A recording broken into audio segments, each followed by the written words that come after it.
One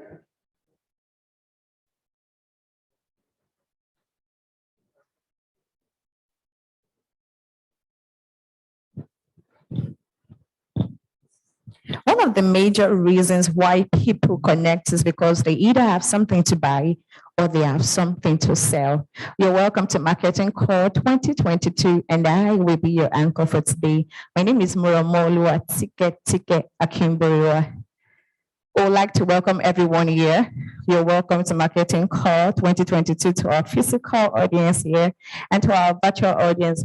We are saying a very, very big hello. We like to share all, but we can't. You're welcome to Marketing Core 2022. We'd like to take a few housekeeping rules before we start. Please, for the physical audience, please let our phones be on silent and let's keep it quiet in the studio. For our physical audience here, please let our phones be on silent and let's keep it quiet in the studio. We'll be kicking off today's program, today's conference, with a welcome address that will be taken by Mr. Emeka Uwamboize. For our physical audience, we're going to be doing a lot of clapping.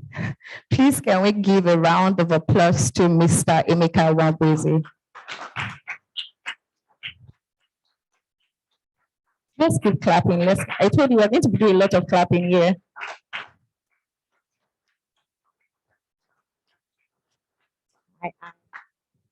Thank you. Thank you so much, everyone. Hi, guys.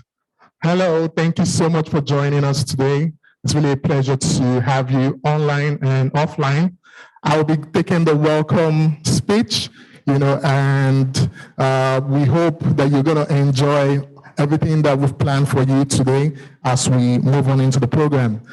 Good morning, good evening, good afternoon, wherever you're logged on to. Thank you so much for joining us today. We would like to say thank you to the guys who have been part of us in the last year, and to the guys who are joining the new Marketing Core community. We want to say a very big thank you. In the last year we had over 800 attendees, from different parts of the country, and we are really excited about this year's edition. Today marks the second annual digital conference where we come, to share insights on how you can live a frictionless, life, and also, connect with insights on how you can build your brand to increase revenue as well as create a unique, customer experience, which is really awesome in today's world, right? Just to acknowledge some key individuals from the team, the leadership, the visionaries at Connect Marketing Services. We want to say a very big thank you for the vision. We want to say a very big thank you to the key speakers last year who shaped our thoughts, the likes of Agbons Igiwe, right? She spoke about how we can drive strategy and technology and tactics in the world today. And then also we had the likes of Ashley and Bonnell, who spoke about the importance of having rare breeds, in today's leadership. Really, really interesting session that was. And then we had it's really, really important to say thank you to Aizehi Itua. Aizehi Itua has nurtured the Marketing Core brand and an outstanding mind, and he has been able to successfully, pivot us through this next phase of the event. And we just want to say a very big thank you to all of these awesome individuals. A round of applause to them for us. Louder, please. Great, thank you. Now, in today's hybrid experience, we have embarked on a path to establish Marketing Core as a brand identity, unique identity in its way, creating brand equity for the product. And for us right now, it's to ensure that we continually build on this thought leadership series for the business as Connect Marketing Services.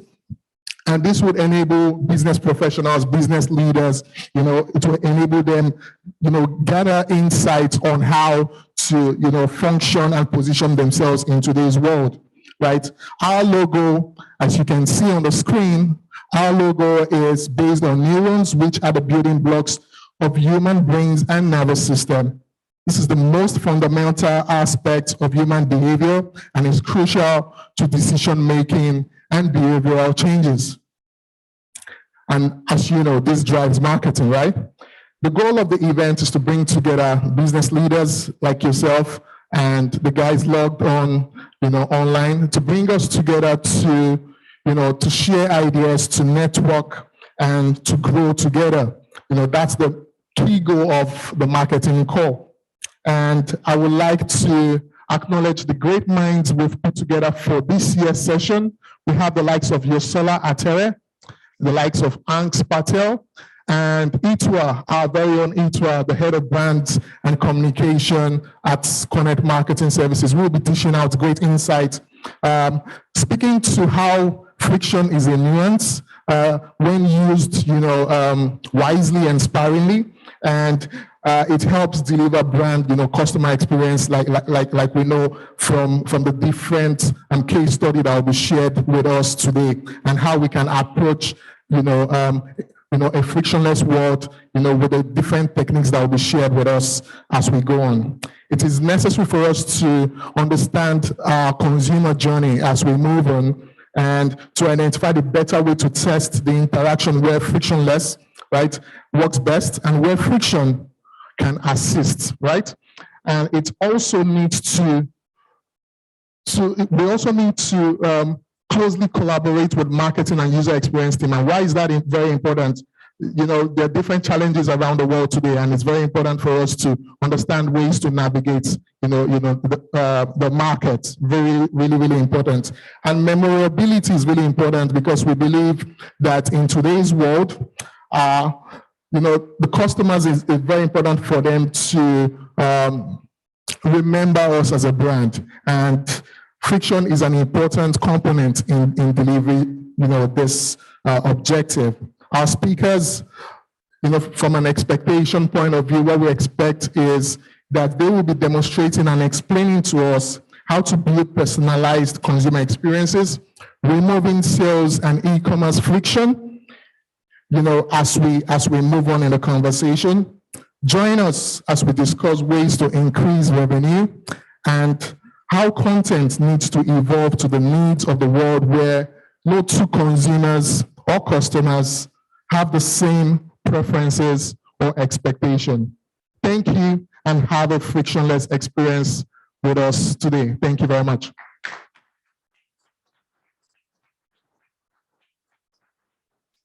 Thank you, Mr. Emeka.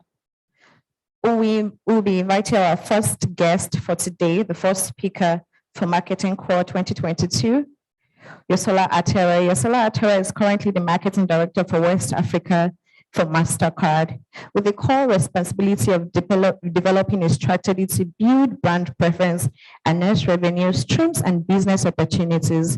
She has maintained MasterCard's leadership position, engaging various customer segments across the West Africa and FSSA clusters. But before we have Yosola Atere, we'll be having a video breaker. Then immediately after that, we'll have Yosola Atere. Thank you.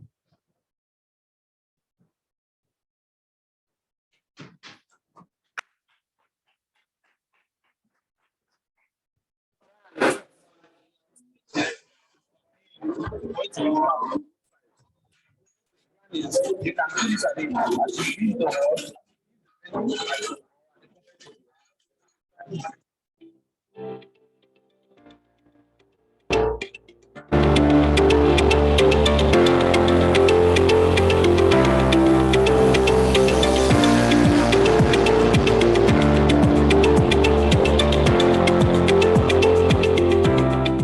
If we have flight cases that are empty, let's clear them.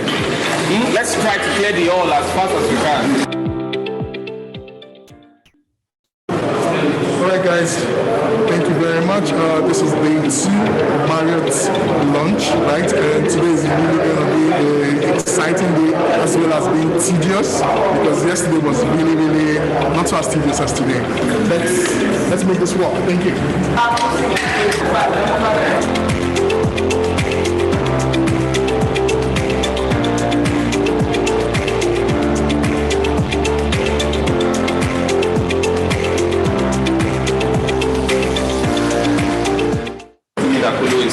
in the middle.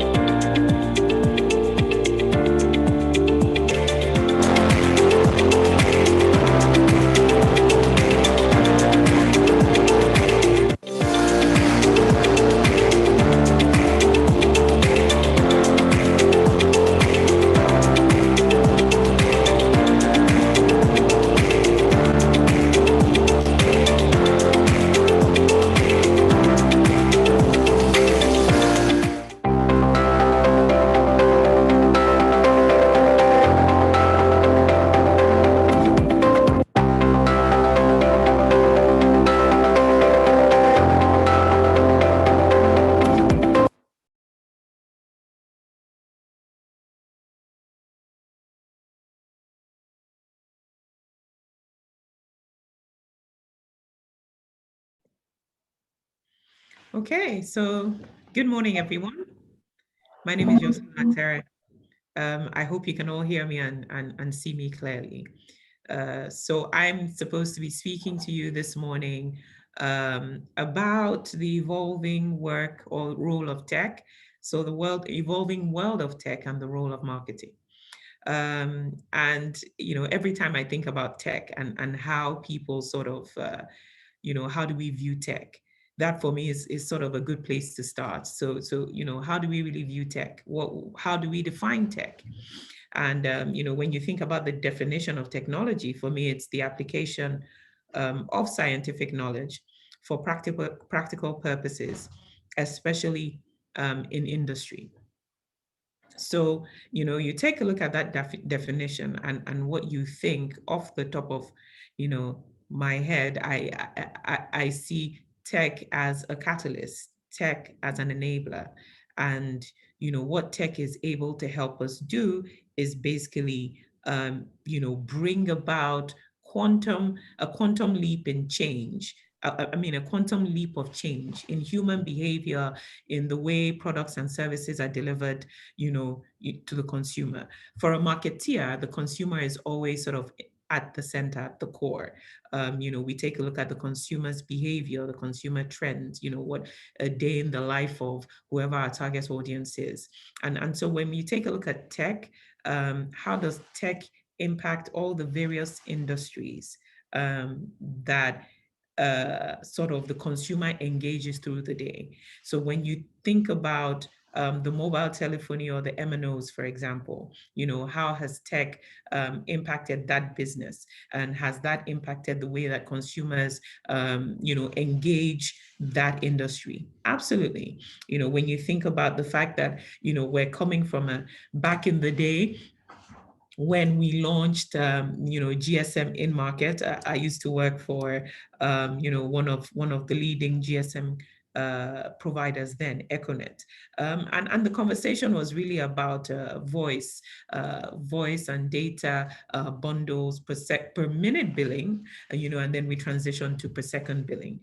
But today, what are we talking about? We're talking about mobile wallets. We're talking about the fact that, MNOs have licenses whereby, they can actually now not just play in the, telecom space as far as connecting individuals is concerned via voice or data, but also in financial services.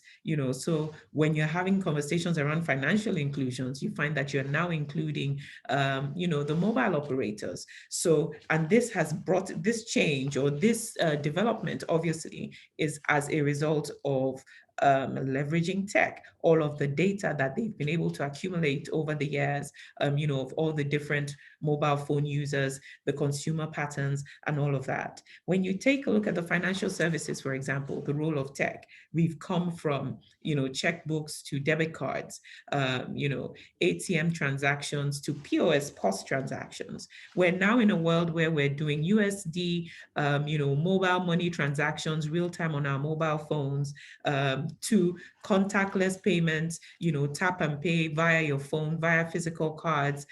So there again, you see the role of tech and how tech has basically evolved the way in which product and services are being delivered to the consumer, and how the consumer is consuming, that array of products or services that's being delivered to them. And when we, scale down a bit and take a look at even the entertainment space, for example, You know, we've come from a space where we had terrestrial channels to having, you know, the likes of DSTV, you know, provide us a bouquet of channels and entertainment. Now we're in a world where there's online streaming, multiple platforms across multiple geographies, you know. So post-pandemic, I mean, what the pandemic did help us realize is, you know, tech has helped us pull down every geographical boundary that exists. And so when you're even talking about the whole concept of frictionless, for example, which is the area of focus, frictionless commerce. Yeah, tech has helped us to not just pull down physical boundaries, but also boundaries as far as commerce is concerned online. So the consumer is becoming more and more comfortable with not just physical engagement, physical interactions, physical transactions, but also online interactions, thanks to you know, technology. So we're in that world, and I smile every time I think about it, because you know, we're now in a world where we're speaking about the metaverse, for example. So where it's a case where you're juggling the physical, so offline and online. You know, those two worlds are becoming a reality, and the extent of activity in the online and the virtual space is increasing by the day, you know, thanks to tech. So when you then take a look at marketing and how, say you're a marketeer, and you're in for me, for example, right now I'm in the fintech space. You know, I was in the telco space. How then, as a marketeer, do you keep abreast of all this change? And how are you able to engage your consumer, you know, leveraging the plethora of channels, you know, that are now available to you? And I think that fundamentally, you know, I said it earlier, I said, the consumer is at the core of all of this. And because the consumer is at the core of all of this, the fundamentals as far as developing your strategy is concerned as a marketeer, you know, doesn't sort of change that much. And what do I mean? I mean, the consumer drives, we've come from, marketing has evolved over the years, and we've come from a position where, you know, it was primarily to take the product to the consumer and say, here, you know, this is the product you need and this is why. We've moved from that to understanding, you know, the consumer to be able to sort of leverage that emotive narrative in pushing the product or service across. But what we've found now is, outside of pushing the emotive narrative, we have a consumer that's very informed thanks to technology. So the consumer is informed, has information at their fingertips. So it's no longer about you trying to push a narrative, because the consumer is very clear on what their needs are, how they want products and services delivered to them. So you've got to, as a marketeer, step up your strategy and start to think about. And so when you're thinking about how do we then take our product or service to market as a marketeer, you start to think about, you know, what is the nature of impact you're trying to achieve? And when I say, you know, what is the nature of impact you're trying to achieve, you need to be able to develop a strategy thinking about the end goal for the business. You know, what are we trying to achieve with this? What sort of impact are we trying to achieve? Are we trying to change consumer behavior or leverage existing consumer behavior that has resulted from, you know, the technology, the impact of technology in that space? So say, for example, M-Pesa. M-Pesa in Kenya is the equivalent of what we would say NIBS is in Nigeria, which is the mobile money wallet. No, not the equivalent of a NIBS. I apologize, but it's a mobile money wallet. And what they basically do is you're able to make the basic transactions on your mobile phone, which is what our MNOs will be doing and will be rolling out in Nigeria in the next couple of months or years.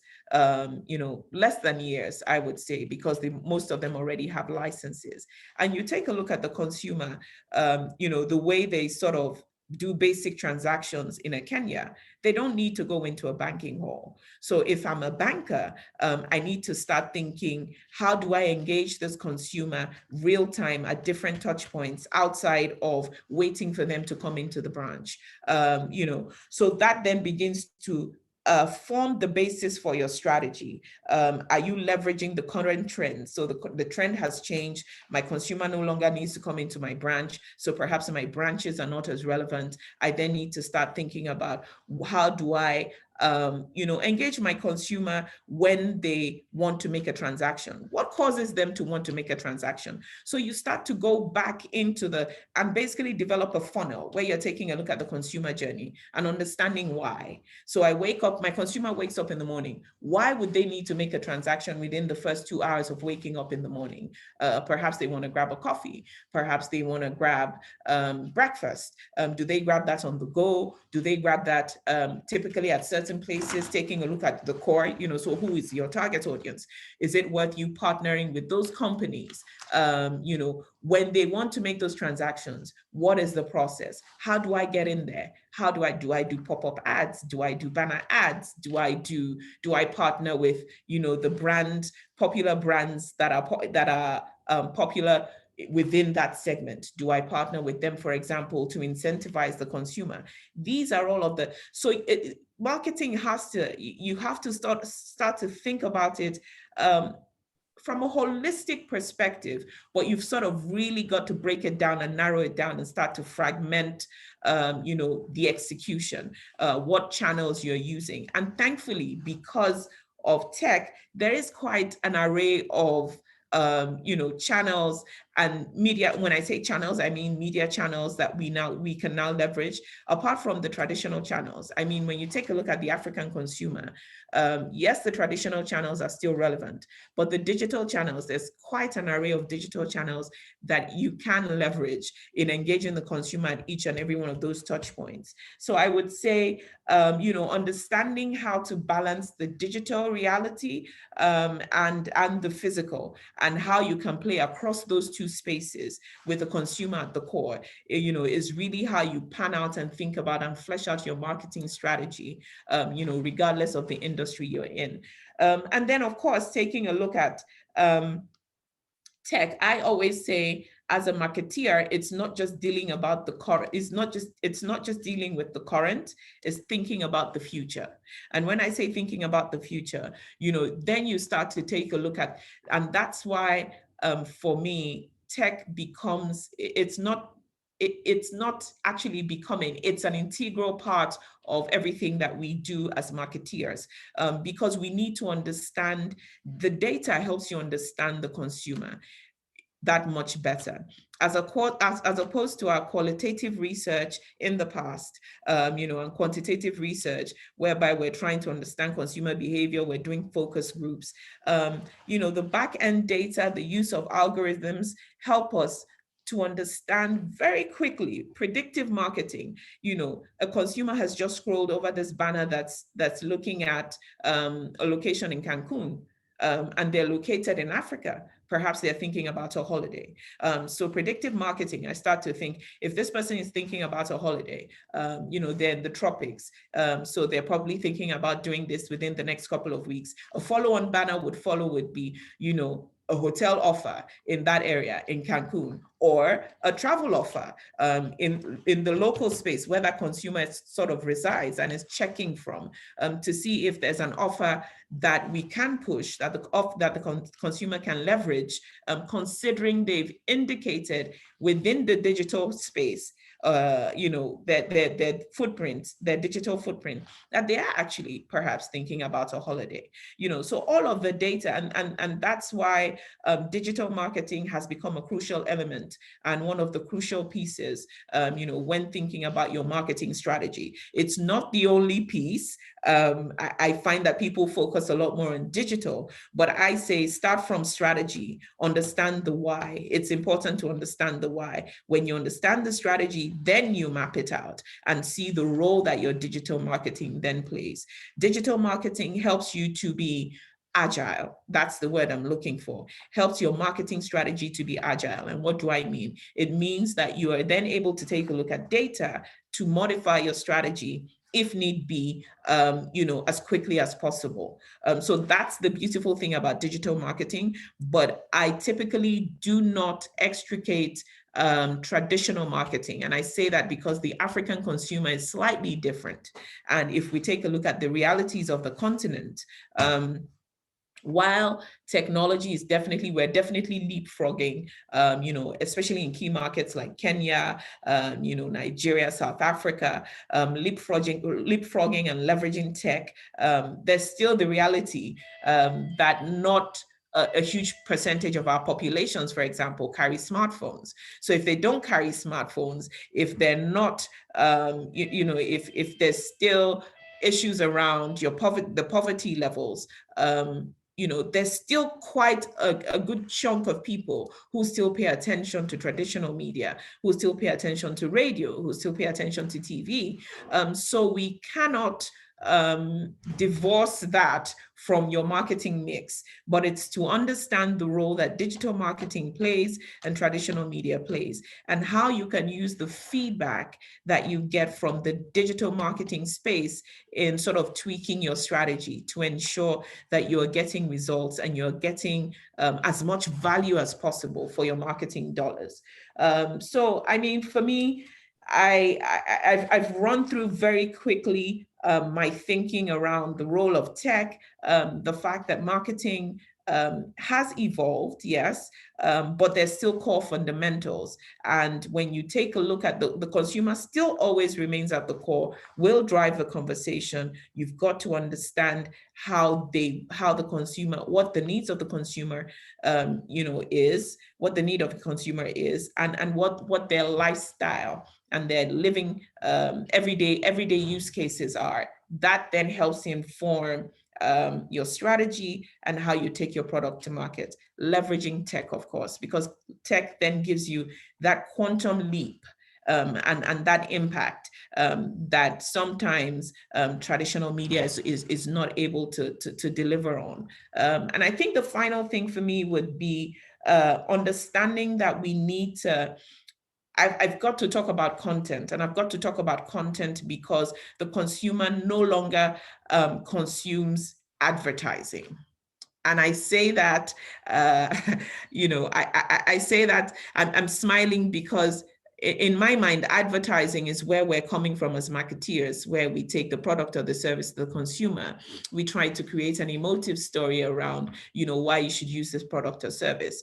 But right now we're in a place where there's so much content out there. The consumer has access to so much information and is clear on what they like, what they don't like, and how they want to be approached. So brands need to be that bit more sensitive, and brands need to, we've come to a season or an era where we have to start to personify our brands. So the personification of brands needs to start to happen, where a brand starts to see themselves as a person in a conversation, in a relationship with a customer. So you start, a brand starts to, apart from wanting to push your product or service, you start to speak to the environment because that matters to the consumer.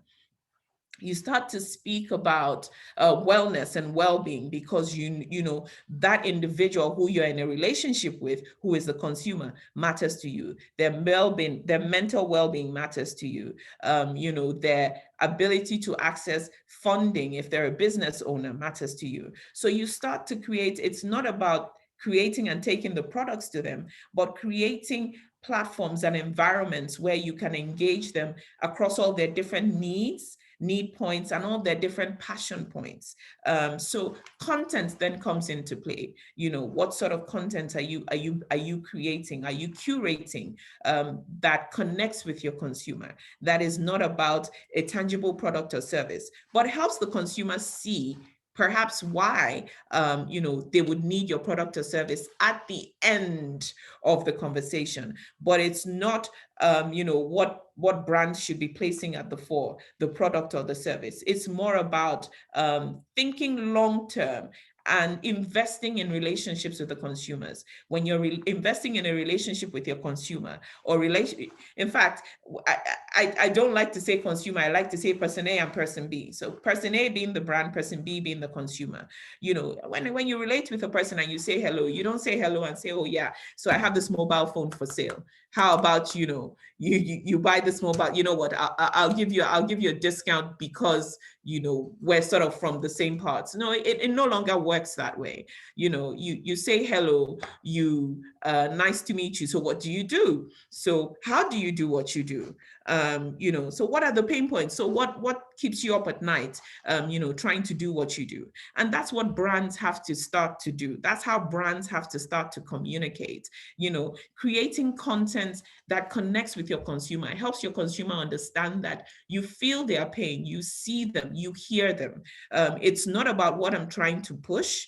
It's about understanding you and understanding your pain points. If I'm able to support you, even if I'm not able to provide a product or service, but I'm able to, you know, lend a voice, perhaps that, you know, goes a long way. And that's why you find that brands such as PepsiCo, for example, you know, are no longer, I mean, there was this, I was blown away by the last ad I watched. No, it actually wasn't an ad. It was them sponsoring something similar to Pop Idol. But what they did was very cleverly started to straddle the online space with the offline space. So they didn't have people come in to audition. They actually got onto TikTok and, you know, started taking a look at TikTok videos, started taking a look at people who were singing on TikTok videos, did a short list, then reached out to them, you know. So the singers who put their videos on TikTok, who put their dance steps on TikTok, didn't quite expect that a brand will pick that up. And PepsiCo did. And I think called them in, then the audition process started. So very clever way of straddling online and offline, but also connecting with the passion point of these people who obviously are very passionate about, you know, either their art, whether it be singing or dancing, such that, you know, they had a huge following on TikTok. You know, so it's really about thinking outside the box on how to engage the consumer and not always put the product or service at the core, but cleverly embed your product and service in the conversation. But you can't be a tone deaf brand in these days, in these times, and you can't not leverage tech as a business in these times. That is what will get you the quantum impact. That is what will get you, you know, the responsiveness real time, because the consumer is always on, thanks to the mobile phone and all of the different platforms that are available now. So as brands, we've got to not be always on, but, you know, when we're on, ensure that whatever content or whatever platform through which we're engaging the consumer connects with them. It can't be all functional. It's really got to be more about, you know, an emotive connection, but also very cleverly providing solutions for the consumer. I hope this has made some sense to everyone listening. I'm very happy to take any questions if there are any. And I'd just like to say to the Connect team, thank you very much for inviting me.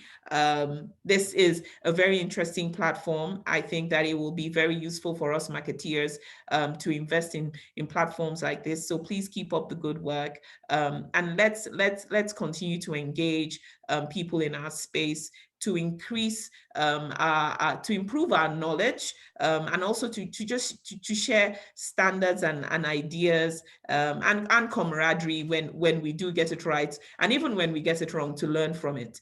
So this platform, I think, we should continue to push and we should continue to invest in. So very well done to everyone who's contributed to this, and thank you very much.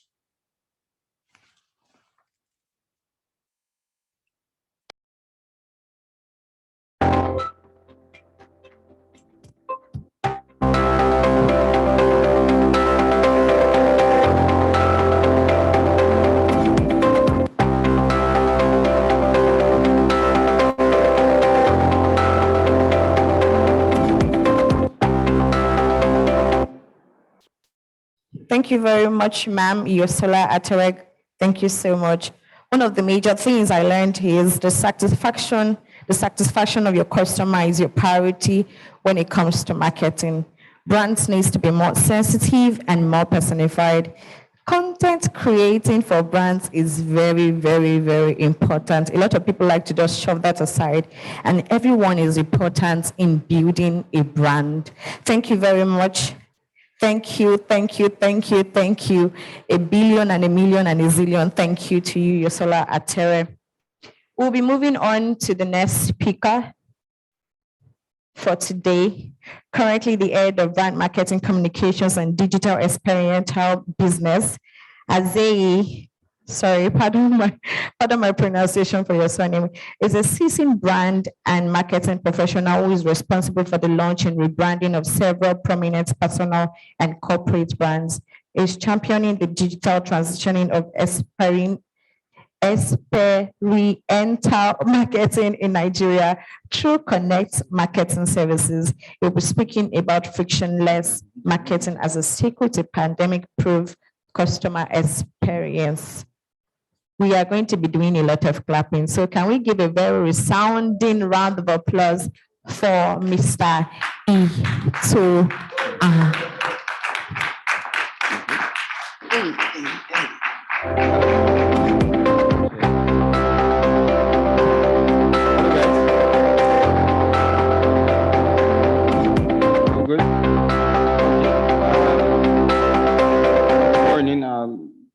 Got engrossed with the whole organization. I almost lost myself. Hello, everyone. Good morning. Thanks for coming. And to everyone online, thank you for joining in. First off, I'd like to, Maura, could you come up? Could you come up a bit? I'd like to appreciate Maura. Last year, Maura, a round of applause for Maura, please. Thank you. Thank you very much. Last year, we had a speaker. We were supposed to have a host for the event. And 3 days to the event, we got disappointed. And I had to call Maura. I was confused and under pressure. And I called Maura, I think a day to the event. And Maura came through, the next day without any prep, and it was wonderful. I really appreciate you. Thank you for being part of the brand. I really appreciate you. So guys, Yosola, wonderful Yosola has spoken a whole lot about marketing and tech in marketing, and it's been beautiful. I'm sure we've learned a couple of things. I see a couple of us with our notes. Our guys online, I'll try as much as possible to engage us. This year we had to go hybrid, and then up our game, and that's what we'll be saying annually. Thanks a whole lot to the team. So let's go straight to the slides. I'll be sharing a slide on frictionless marketing, right? So what I'll be talking about is frictionless marketing as the secret to a pandemic-proof consumer experience. Wonderful, right? So we're in the middle of a pandemic era, and so there's a need for us to think frictionless. However, we should then clearly understand the concept of frictionless, right? So this is what we would achieve. So by the end of this conversation, I want to be confident that we'll be able to achieve these things. An understanding of what frictionless marketing is, right? Understanding of the new and emerging consumer and the pillars of frictionless marketing. And I'm going to make a promise here. I'm going to give everybody an experience of a day at a luxurious hotel in Nigeria. That's a promise. And all bills on me. I'm saying it with my full chest. Okay, let's move on. Okay, great. Now, before we go to the future, let me take you back in time, right? There's a need for us to understand where we're coming from so that we would understand where we are going to. Beautiful history, right? Yes, so let's talk about the evolution of marketing first off, before we then talk about the future. Now, first off, we would remember the marketing service in the house would know that during the industrial era, there was a need for people to then understand what the product was.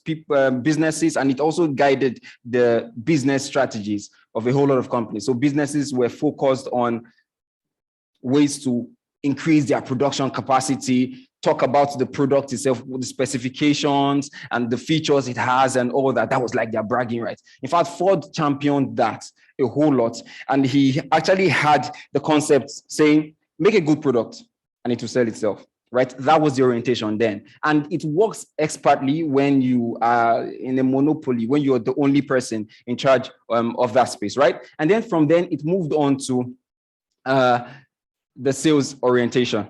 Coca-Cola championed this.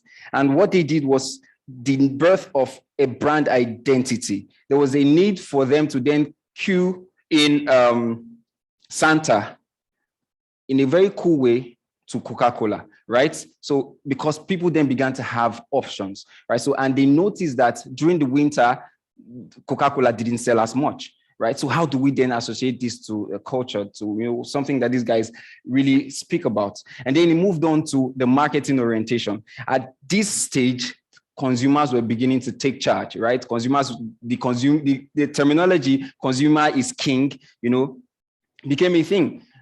So marketers then had to understand the consumer clearly. Their efforts were tailored to then make product that would fit the consumer, right? And then we moved further from that stage to the relationship stage. And as beautiful as it is, this is the orientation that actually birthed Priceless campaign for MasterCard. Some of my marketing professionals will remember. So the CMO of MasterCard had to work with this, the insight he gained from the consumers, to then create a relationship with these guys, right? So I've taken you guys through that phase.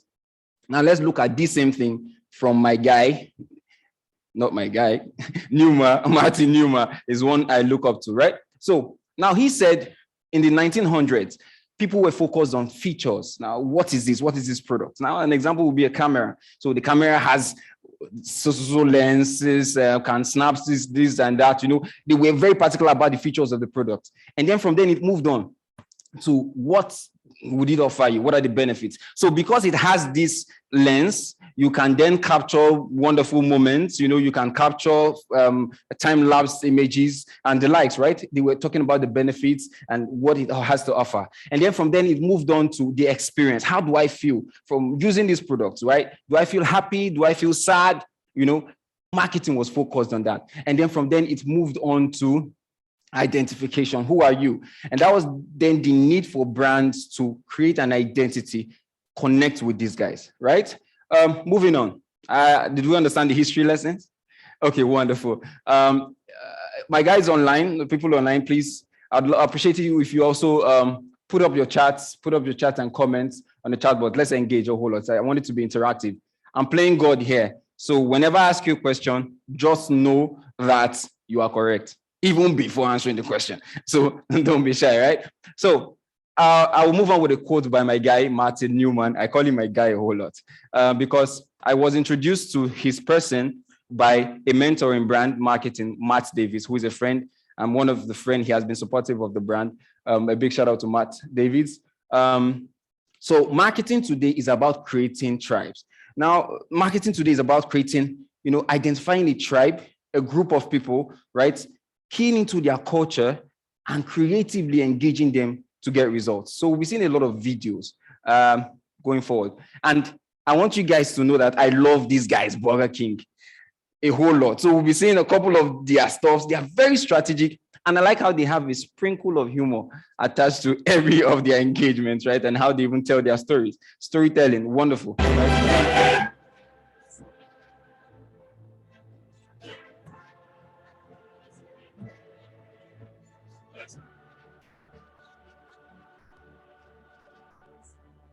Confused? Let me take you back a few steps. You haven't heard of Stevenage Football Club, right? Well, neither had we. But we realized that even though they're at the bottom of England's 4th division, they were going to appear in the same video game that all the expensive players were going to be in. And that's when, almost 2 years ago, we decided to sponsor Stevenage.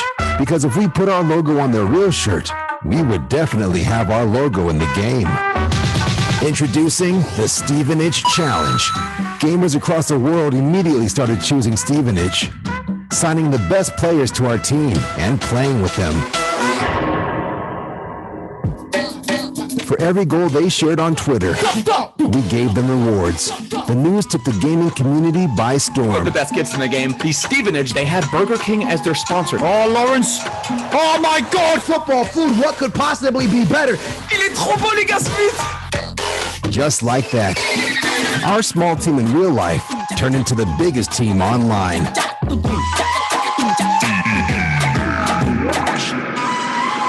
So, gamers chose the best players in the world to play for Stevenage. It's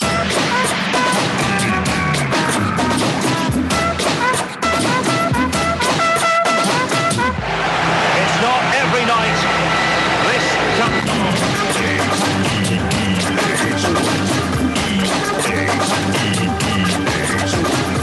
BK Sports. It's in the flame.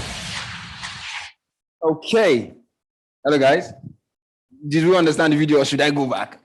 Okay, wonderful. Yes. So let me ask a question, very quick question. So we identified the tribe, right?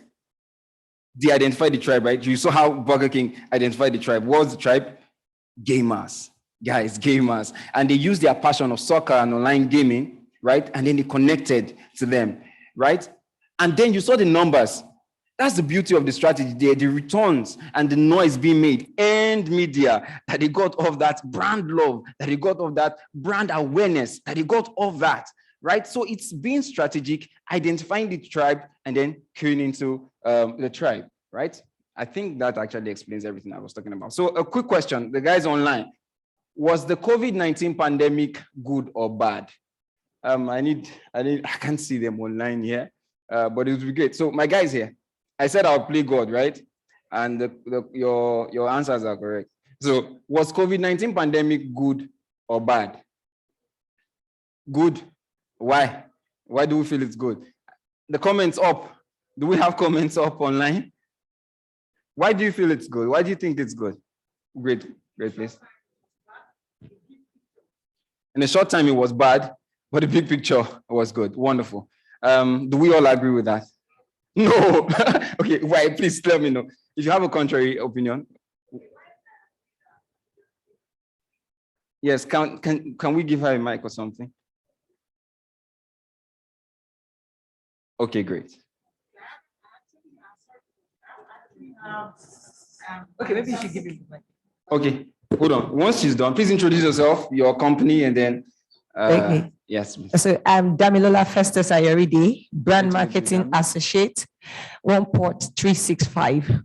So while I agree that in the big picture, it turned out to be of great benefit to some brands and corporate organizations, I would never say COVID-19 pandemic was good, because I feel we didn't need to lose like those millions of people to achieve whatever we ended up achieving. We could have achieved all of those great things that ended up coming out of pandemic without losing like the millions of people we lost. Wonderful. That's my wonderful. I think that's the point. So my brother had something. Okay, yes. Please introduce yourself and your company, please. Okay, my name is Oluwaseun Adepitan. I'm the founder of HR Max Software. So I found out that in the meantime, it was bad, but on the long run, it worked. So we also have a section of our business that we do real estate. And during that time, I wanted to take prospects and clients to my site. And then I calculated how much it was going to cost me to take them with Coaster Bus. And I had, during that time, it was so much money for me to take them to the site and then feed them while they're in the bus. But I joined a meeting where Olakunle Shoriyan was in from my church. And then from that event, I got an idea that I could actually save a whole lot of money by not taking the people there physically, but going there. I was on site physically, and people were joining from Canada. I mean, the people that I could have taken with bus, I would spend more money, but Canada people would not have joined me. Yes. So because of the event, I was able to use Zoom, and then we had a very good time. Thank you. Great. Thank you very much. Thank you very much. A round of applause. I think both of you gave me wonderful answers, and that's the truth, right? And that's even where we're going to. That's where the future is going forward. So let's come down to the business of the day. Friction. What is friction in consumer experience, right? There's a need for us to understand friction before we go frictionless. Now let's imagine Wale. My brother, what's your name, please? Chika, wonderful. So let's imagine Chika. I don't want Wale anymore. I want Chika. Now Chika has a car. He wants a car. See friction as anything that stops Chika from getting that car. A bad experience, delayed time, probably Chika called the office, right? And nobody picked up. But he was interested in that, right? The ad did not have a clear call to action. It's friction. It's a glitch, in your consumer experience. What we want to achieve is for Chika to seamlessly get to his product, to seamlessly get to that car, right? And that's a frictionless experience, right? Yes, technology has its way to play, and we'll get to that later on, but understanding the concept of frictionless experience, right, then helps us tailor whatever conversation and our strategy, marketing strategy, towards achieving this goal, right? Now, I'll be giving us tips as we go, right? The first tip, eliminate consumer efforts in your consumer experience, right? Now, anything that would make Chika have to walk down to the next street to get something, right?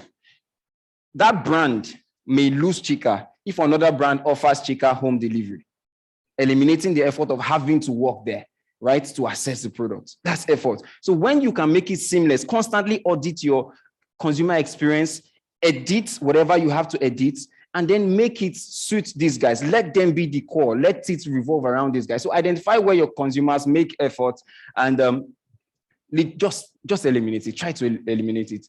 All right. So let's move forward to another video. And Michael is backing all the way to the middle of the backcourt. Creativity and imagination is the key. Plus, he's got to make the dunk.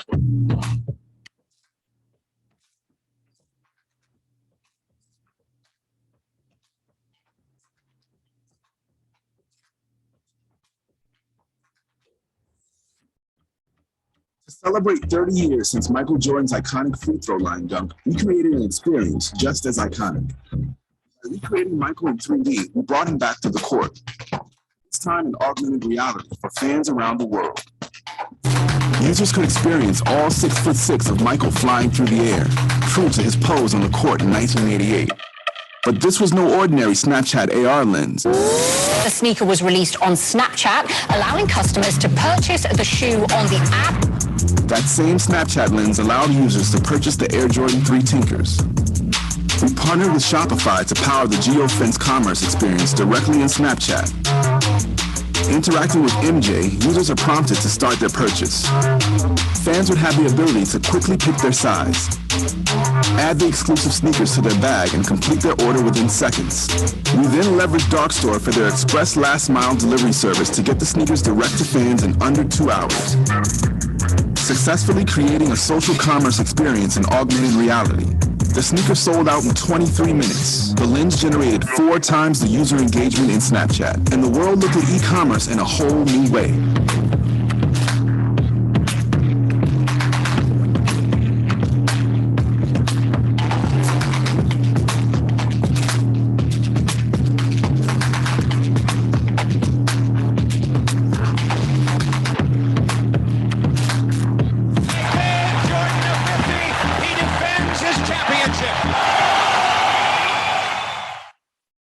Hey guys, so they made Air Jordan, AR Jordan. So what did we learn about from that? I want my sister there in black to please answer me. Can we give her the mic, please? The mic, please, guys. Okay, so what you would see here, in fact, let her talk first. Let my sister talk first, right? Okay, so what you will see here is this basically. You will see that Michael Jordan, when he did that was 30 years ago, right? And then you would see that the generation that knew the story behind Jordan, Air Jordan, were already growing older, right? So there was a need for them to then introduce the Jordan brand to that new generation, the younger generation. So what they did was this. They identified the tribe, right? Their passion, basketball, and then they took the Jordan to them. The experience was, I'm literally in the basketball court. I'm always on my phone recording moments, right? How do I then take this product to them using technology? the AR version. They did not even leave the app. That's the beauty of this. They had a solid value chain that did not make these guys leave that app. You could click on the products right on that AR bit, right? And then you access it. So what they did was partner with Dark Store for the delivery. Seamless. You don't have to go anywhere. Convenience is what we are selling these days. Like my brother said, the guys in London wouldn't have access to your real estate, but then you were able to engage them without leaving that place. They got aware of your product and probably you made sales, right? You're supposed to share that with me though.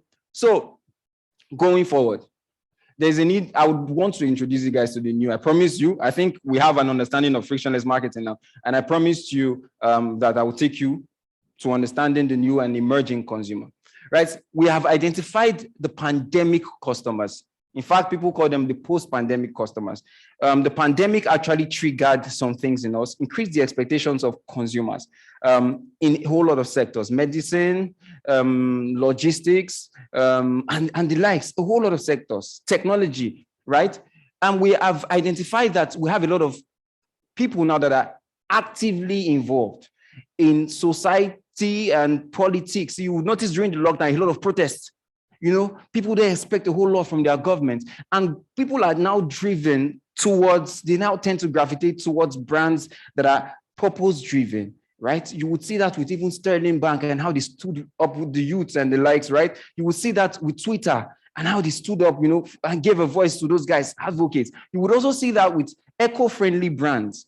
Brands are even trying to be eco-friendly and talking about sustainability and the likes. Now, people are gravitating towards them. A whole lot of people have also not recovered from the trauma of COVID-19, right? And they feel more vulnerable now. Now, these are key things we noticed about them, right? First off, they will not compromise safety and convenience for anything, right? With the increase in data and exposure to hacks and the likes, companies are now very conscious about security, right? Privacy online. In fact, people are even going towards passwordless, signups now. It was formerly social signups and passwordless signup. So it's evolving because people are really, really conscious about security and they're particular about their security. Now they know about your product a whole lot. They are more knowledgeable about your product. In fact, people can be in your store and they are pricing that same product elsewhere. They rely on social proof and reviews. So you want to get a car, you obviously know about the car before going there. It's almost not spontaneous because you have an idea, of what you want to get, especially for tech products, right? Now, brands then focus on, there's a theory, elaborate likelihood theory. Let me not go too academic, but then what you then have is brands then focus on the peripheral route where you have people buying product because of influencers, right? People because if they don't know your brand, if you are a new brand and they don't know your brand, there's always that blocker. But when I see familiar traits, my defense, my guard goes down. Oh, yeah, I can trust this guy. And because of that, and then I go rational with how will it benefit me, and I can connect with your brand, I tend to buy. Now, they are rapidly adopting to technological changes. We're here. We have people from all over the world joining us online, right? Before COVID-19, it would have seemed impossible. Even people in the religious space now are adopting this. You have churches going live on other social media platforms and the likes, they're adopting these bits thanks to COVID-19. Now local is the new cool. I see a lot of people here in, our local designs and all that looking all beautiful and all. You can confidently speak Yoruba and not feel ashamed, you can confidently own your stuffs. And that is why businesses are now going towards localization.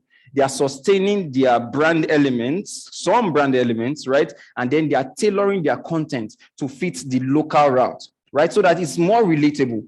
And then it brings in let me bring another jargon, implicit egoism.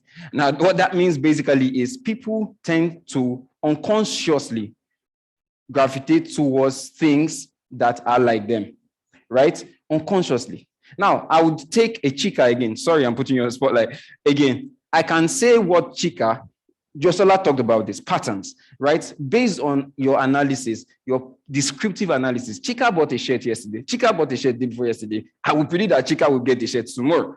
Do you understand what I'm trying to say? Because Chika's, his style over time has been, he wants to get a shirt, right? And then some internal or external factors may trigger Chika to change over time. Understanding Chika, following him through, we'll go forward, let me not go ahead or myself, right? Following him through would then help us understand that, Chika will get this and tailor our marketing towards Chika, right? Now they are more rational. I want my 1 naira to go further. My 1 naira should be able to get me 10 things if possible, right? They have shorter attention span. And this has resulted in a lot of snack ads and social media even going towards very short videos. Now, Reels, Snapchats, ghost kind of videos. Need to know that you genuinely care, and then low touch experiences. Let's move forward. I think we understand these guys already. So having understood these guys, there's a need for us to then think like them. It is beautiful for you to know what your business wants to offer or has to offer, but if you don't think like them, it will be difficult for you to tailor their experience to fit them. Let me tell you the truth. These guys can help you make a new product. This guy can help you improve on your product, and these guys can help you stay relevant. Do you understand? So thinking like them, what would these guys think about? What would these guys expect? Tip 2. So your target group are first humans before consumers.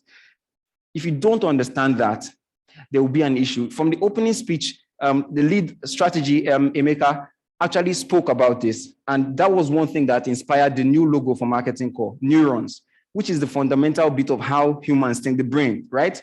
That helps decision making. So what you want to do with marketing is make these humans behave a certain way, right? Over time, that's what you have to understand. They are humans. So no matter your sector, you need to understand that even the CEO is a human being, right? And you have to think like them and tailor your strategies, to be like them. So let's understand frictionless marketing, the pillars of frictionless marketing. So let's not, hope we're following though. Yeah, so the pillars of frictionless marketing. So I have broken it into 3 pillars. Empathy first, data as another very integral bit of it, and then technology, right? And that is why we're here, right? I would introduce you to a framework I came up with early this year, yes. And it's the ALA framework. And it says ask, listen, and act. It's a framework for empathy application, to apply empathy in your consumer experience, right? Most times you can even put it before during your product development process or after sales, right? So you ask, right? Ask your consumers. Ask them if the product is right. Ask them what they feel about your services. Ask them, just ask them questions, because sometimes they are waiting to even give you these options, and very, very genuine options. And when you ask them, listen to them, right? Show them that you have listened by acting on it. And when you act on it, let them know that you have acted on it. This is where communication comes to play, and it's very integral in marketing. In fact, I was engaging my colleagues about this framework, right? And we thought about something. We said there was a missing link in this framework, and it's basically understanding. So when you listen to me and you don't understand me and you act, big wahala, it's then going to be disastrous. Then you get a negative feedback because they are not doing what you actually told them, you wanted them to do. So you have to understand. There has to be a place for understanding and then acting and showing them that you understand it. Let's go back to my guys, Burger King, right? And you will see here the bit of localization. You will see how they asked, how they listened, and how they showed clearly that the king of fast food no longer rules in Saudi Arabia. With the new local joints popping up, we needed to regain top of mind. But how can we do so when Saudis can't even get our name right? Burger King or Burger King, Burger King. You see, the letter Ga doesn't even exist in Arabic, generating all types of mispronunciations. Burger, Burger, Burger. We turned this imperfection into the perfect opportunity. So we released a classic Whopper ad. With an unusual twist, a mispronounced G. Our deliberate slip of the tongue struck a nerve. People felt a strong way about how it should be pronounced, so we replied to them with their preferred versions. برجر كينج على مزاجك. It's burger. Always was and always will be. برجر كينج على مزاجك. Our main film fueled the debate further. ها ايش تبي؟ لا واحد برجر تكفي. ايش؟ برجر؟ برجر يا اخي من علمك عربي انت اسمه برجر بالغين. برجر يعني كمان. The internet exploded with suggestions, theories, and discussions, sparking a national debate on modernizing the alphabet. Then came our proposal. In Arabic, dots on identical letters are designed to indicate different sounds. So we added one dot to ja to make it sound like ga. And our new Arabic logo was created. During the campaign period, the new logo found its way onto our main signs and collaterals. And today, we are looking into making it our official Arabic trademark. Online, we applied the letter as text and showed our audience how to add it to their keyboards. We turned a linguistic challenge into an opportunity and helped Burger King reclaim its crown. But in the end, when all is said and mispronounced, the place is won. All hail Burger King. Burger King. Okay. Okay. So I think I've explained everything. But what did we get from there? In fact, it affected their brand mark just to bring it in. They listened to these guys. They saw how they use their product, and they found a way to bring them back to the brand essence. Like pronounce it. In fact, we will tweak your language, and we'll even show you how to use it online using technology, right? Sorry, I had to quote myself.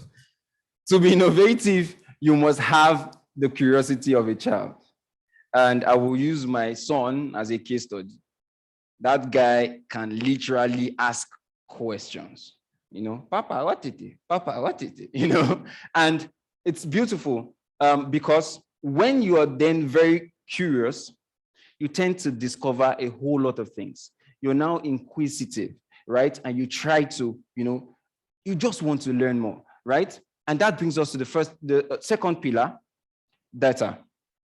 Now we have people talking about big data. We have people talking about data fluency, talking about privacy, policies. In Britain, I know they have the GDPR. USA has their own policy. So there's a need for you to then be very conscious. And we talked about earlier, first-party data, very essential, data analysis. Now, businesses are going about understanding, getting business intelligence, getting data. In my conversation last year with the marketing team of Stanbic IBTC, I told them clearly that the financial space, you guys are sitting on a whole lot of data, right? And this can help you develop hyper-personalized experiences for these guys, right? For your clients, you guys are not doing it.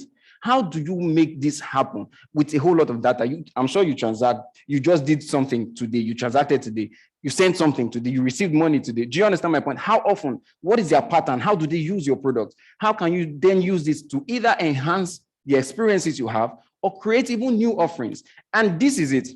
When a king in a space, when you identify how a king plays, sits on data but does not utilize the data, new entrants will then look at that loophole and hit you. Do you understand? Now, the data is this, and the clamor is this. How did the fintech like Kuda come to play? They identified that people had a pain point, and the pain point was charges, right? So they leverage on that bit, which is under the pricing bit of their marketing mix, to assess the offering. They leveraged on that bit and said, oh, you know what? We are taking off this transfer, free transfers. And off that, they created a messaging, which was the bank of the free. In fact, they took away, eliminated the physical space. Alas was in that space before, but they came in with that, right? Why didn't these guys think about this before? It was even beyond the free ATM cards and the likes, but it was then with assessing the product, with the pricing and all that, data and what it can do for you, right? Now let's look at Jumia and how they use first-person data in their apps. They identify the problem. People will go on their app, they will view products. You can stay there for like 3 hours and you won't buy one, And then the question was, what is happening? They then had to remarketing, digital marketing experts would understand remarketing and retargeting. So they then had to understand if this said remarketing is showing these guys the exact thing they viewed or something similar when they go elsewhere, when they go across the web? Do they still see that thing that they searched for, right? It's like you came to my store and then you priced something you did not buy, and then you walked out. And then I'm literally telling you, Uncle, come and buy. Uncle, come and buy. That is what they do to us online, right? And that was what they wanted to do. So they then they saw the measurements and they identified a distortion. So they properly linked it that anything I press here and anything that we show on the ad has to be the same, right? Or very, very similar, and show you what you recently viewed. So what are the steps? The user sees the product, right, in the app and does not buy, like I said. Now, app analytics to records this, sends the events to Google Ads. Google Ads matches viewed products with product feed, and the remarketing is produced. Seamless. And over time, when they've disturbed you enough, you will buy. you will answer them. You know what? Let me buy. That brings us to technology. We have a whole lot of people talking about AI, artificial intelligence, augmented reality, virtual reality, robotics, and the metaverse. We recently heard about metaverse from Facebook, in fact, changing their name to Meta. So that's the future. Technology is an enabler. Technology enhances, right? And when it becomes too complicated, it becomes friction in your frictionless experience, right? So it's very essential that we keep technology very simple and have a clear understanding. So initially, I promised everybody a day in a luxurious hotel. If you're online and you're using a laptop or something, please pick up your phone and scan the barcode if you can. Let's go there using technology, frictionless. You don't have to leave your seat. Oh, you guys were expecting some things, right? So let's have that. Let's scan that quickly, guys. If you can, please scan. If you can, please scan. So we're not so distracted. 1 minute. Are we good? Can I move? Okay. So if you could not scan, let me show you what you would have seen. If you can, don't worry, listen to me, go through your phones, have fun, chill, spa experience on me. Now, Marriott, this is the pandemic-proof hotel experience Connect Marketing created for Marriott. At the beginning of the whole event, you saw the launch of the first Marriott hotel in West Africa. We handled that at Connect Marketing Services. I say that with my full chest again. And it was a wonderful experience. Now, it was an experience, we identified it, right? They were the HNIs. It's luxury, high-end luxury, right? So they wanted the 1% of the 1%, the key guys, the dignitaries to be there. And it was in the middle of a pandemic. Now, they wanted them to go beyond even launching the hotel. They wanted them to experience the hotel. Every room, from presidential to and we had to think. So what we did, we then introduced technology to the space. We met them while they were excited, while they were experiencing the event, and we created an AR experience of every room. What did that do for them? It gave Marriott a soft landing into the industry. It triggered people externally to book a room. We're not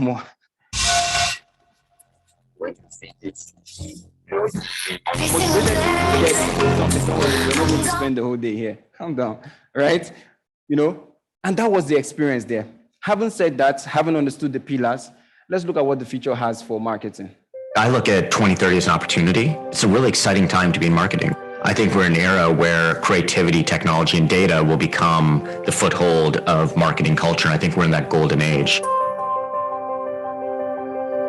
By the year 2030, what is really exciting is most things will be frictionless. Everything will be purchasable. Everything will turn from product to service. So I think we're looking at a way of really helping people in their lives. In order to really answer all our clients' challenges, we'll have to become much more full service and recognize that we're in an experience economy, understand the value of commerce and how to do that well, and provide frictionless experiences for our consumers and for our people. There needs to be a balance with human creativity and machine creativity. What makes great creativity looking forward is a mix of convergent thinking and divergent thinking. And divergent thinking would be more around imagining, creating, challenging, dreaming. And convergent thinking is going to be much more rational decision making, testing, judging, learning. And great creativity going forwards is a balance between the two. Marketing is going to change a lot over the next 10 years. The thing that probably I think about the most in terms of challenges is just how do you keep up with developing great talent that can keep up with all these changes that we expect. Human beings just can't change at that pace. So we have to come up with really innovative ways to develop, train, and really grow our talent. And I'm really excited for that next generation of talent that were basically born into a digital age to take some of these key leadership roles in marketing and to see what the next generation is going to bring to our industry.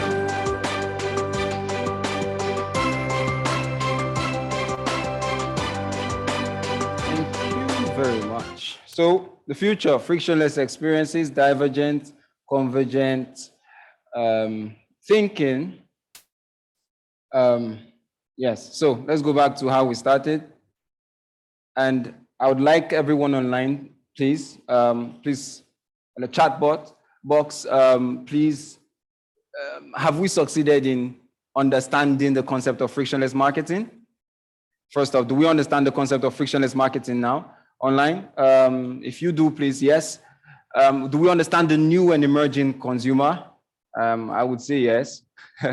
And then the pillars of marketing, which are empathy, data, and technology, right? Key this into your frictionless experiences or marketing strategy would obviously enable you and smash your marketing goals. And finally, a day in a luxurious hotel. With that, I'll say thank you. Thank you for your time. Do we have any questions? Oh, we have questions. I have questions. First off, I don't have all the answers. Okay. Thank you very much, Itua. Thank you so much. We're supposed to pay you $1 million for this. Right. You know. Maybe you send me your account details Please, after. Please. Which bank? Which bank are you using? All the banks. So thank you very much. I have a question. I am sure that a lot of us have had issues with online vendors. And the most annoying of all these people is DM for prizes. Mr. Itua, what is your advice for these people? Please tell them that they should stop putting DM for prizes because I find it very, very... Calm down. I find it very annoying. Just imagine you went to a mall, then you pick an item and you now say, please, how much is this? Then they tell you it's 1,000 naira. Then you go back to the shelf. Then you go back, please, how much is this? Oh, it's 1,000 naira. You know, I think I really need to hear your own view about DM for prizes. So first off, my answer is what she said. And that is friction in the experience. If I have to then make extra effort to even know the price, it's friction. So make it frictionless. And I told you guys about the need for, they are conscious now, consumers are conscious. So there's a need for you to be very transparent, right, in your approach. If that is the price, let it be the price. You don't have to take someone to the corner. So yeah, I think that's frictionless and transparency. Yes. There's a very thin line between it because we tried this with someone, an online vendor, and we're asking for the price of air. So we asked this babe, how much is this wig? And she said, check your DM. I'm like, I'm already here, guy. You know, you want me to check my mail. So she said, oh, it's for 60,000 naira. Oh, fine. Then we told somebody else to message this person. So unfortunately, the person had higher followers, you know, such like an Instagram celebrity, like they call them. And she just went the price to 130. Wow. I like your expression. Like you get. So I think this DM for price thing is like a frictionless scam. Yeah. Right? Can we use frictionless? No. Can we use frictionless scam? Now, we should understand this, right? Okay. Social media is a platform, is a touch point in your consumer experience. So if I have a business and I notice they are always online and I have an Instagram page, that is a touch point for them to experience my business. If I then have to go through that issue, it's friction in my experience. Understanding that. So technology is an enabler. Social media, your gadget, is the enabler for them to experience your brand. Okay. You understand? So it's very essential that we understand. So businesses, please, and even corporate brands, if you have your rates, let it be your rates. Try to make your processes seamless. If you can make it 3 steps to the end point, quickest way pays. Thank you very much. One more question. one more question. So we have brands that are just starting, and they want to, grow, reach more people, and have more customers. And one of the major things people are doing now is to pay influencers. Just help us post these things. And the influencers they are trying to pay are literally asking for like 3 years of their income. You see influencers tell you that we charge ₦1 million for this, for just a picture and all. So what do you advise to small businesses that just want to, shoot and just, make headway? I will take you back to the slide. Identify a tribe, key into their passion. First off, you need to understand that you understand them. Now, the most difficult thing is building a brand from scratch up. In fact, it's crazier when you then have to retain that brand up there. In picking an influencer, there's also a need. Remember I said everything should revolve around your consumer. Don't pick a consumer an influencer that cannot influence your consumer. Do you understand? You should understand them clearly and look out for thought leaders in their space that can make them take your desired action. So it's very essential. Be original, be authentic. Be true to yourself, key into their passion, tailor everything, think like them. It's a gradual process. It's not something that you do at a time. I have a framework for brand development. In fact, I think we should see after this conversation. But I have a framework for brand development, and it's positioning, performance, and then pinnacle, right? And that is one framework that we are using at Connect Marketing. Clearly positioning the brand, performance marketing to an extent, while we then take it to achieving the pinnacle, right? Is living its essence. So it's a gradual process. Consistency is very essential in it. So thank you very much. Thank you very much. Do we have questions Mr. online? No question online? No, we don't have any questions. Thank you online. very much. Okay, we have a question. Okay, great. One more question, please. One more question. Say comment.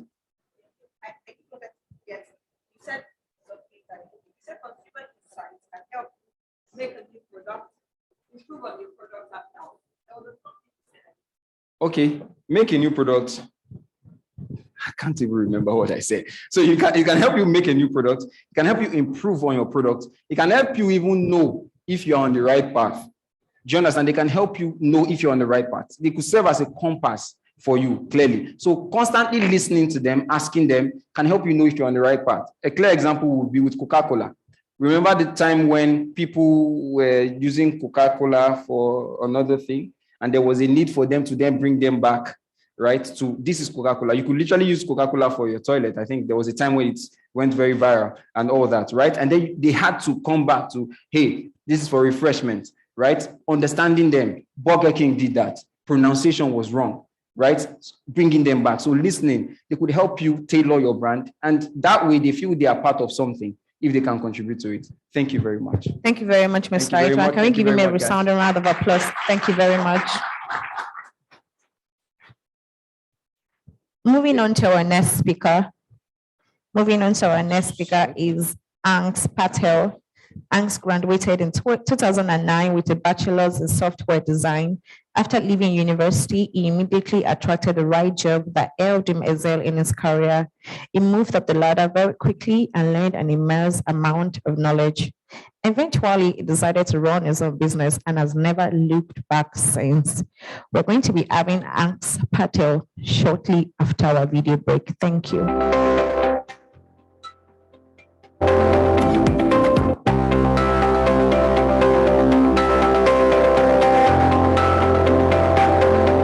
This is Friday's Restaurant and Bar, and this is where the MasterCard UEFA Champions League final match viewing is going to be happening under the theme of football passion.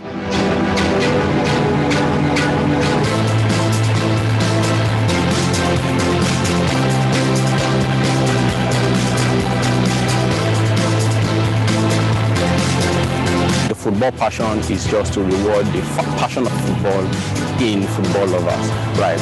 So what we are doing here is setting up for people to come later in the evening. I'm going to take you around to show you what tremendous transformation will be happening inside. So please just walk with me and let me show you around.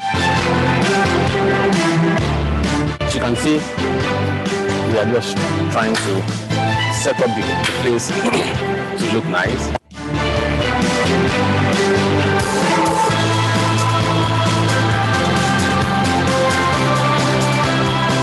If you look around, this is where everybody is going to be sitting. That is the bar over there. These are the cabanas where people will sit. And all around where you see the sitting area, we are going to have MasterCard branding visibilities in all these places.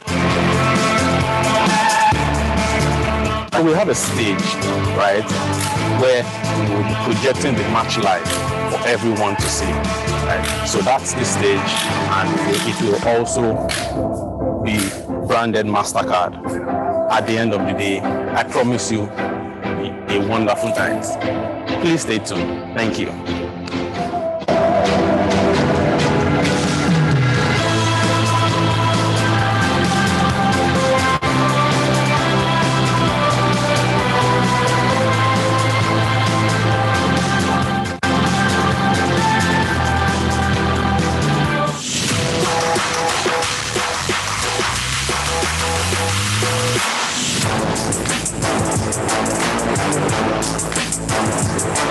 This is different. I like to see this, so let's do this.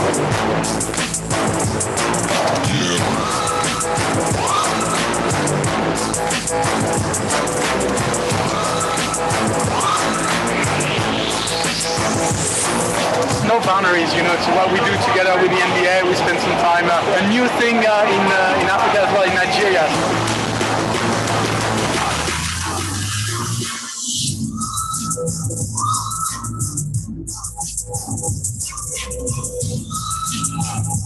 I've never seen anything like this. Really excited about how we're going to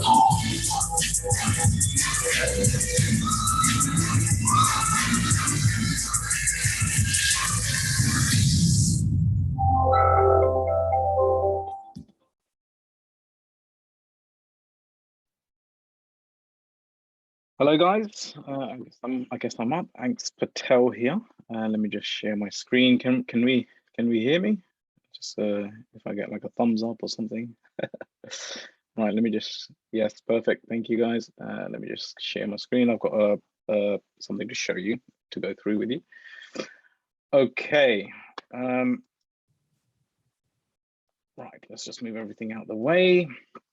Right, can everyone see the screen? Okay, so I'm here to take a little bit of a step back for a second. As fast as we move in today's world, sometimes there's merit really just to kind of step back and slow down a little bit and to really see what is going on moving forward and how we shape that. So I'm here really to talk to you about, you know, people centricity in building your brands, no doubt in a frictionless world. Now, like you, I'm here on a journey. We're all here on a journey.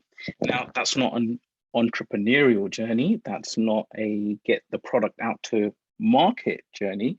That's not a beat the competitors journey. Really, ultimately, at the end of the day, we're all really here to find this fulfillment, right? To really be fulfilled by what it is that we do and how we do that, you know, how we shape the communities, shape people's lives, how do we better their lives, how do we connect them, how do we progress, you know, the impact we make around us and within us.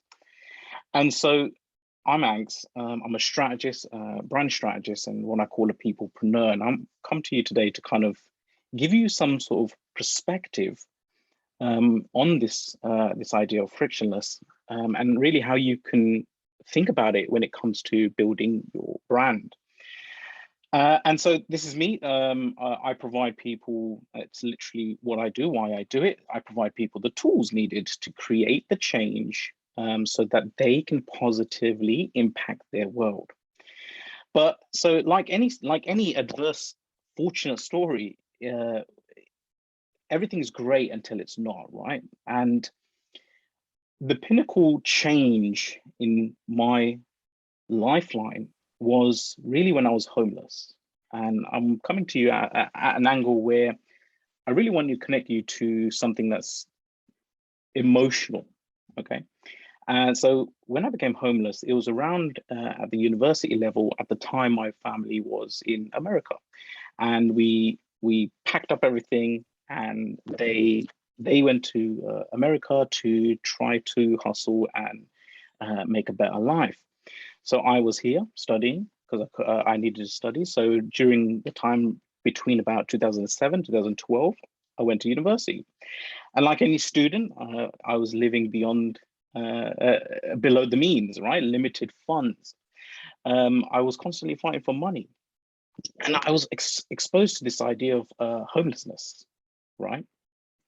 Oh, can we see this? Can we see the slide? I just want to check. Can we see the slide? Just give me a thumbs up if you can. Yes, perfect. Okay. And I was exposed to this idea of homelessness, not really having a place to go, to belong.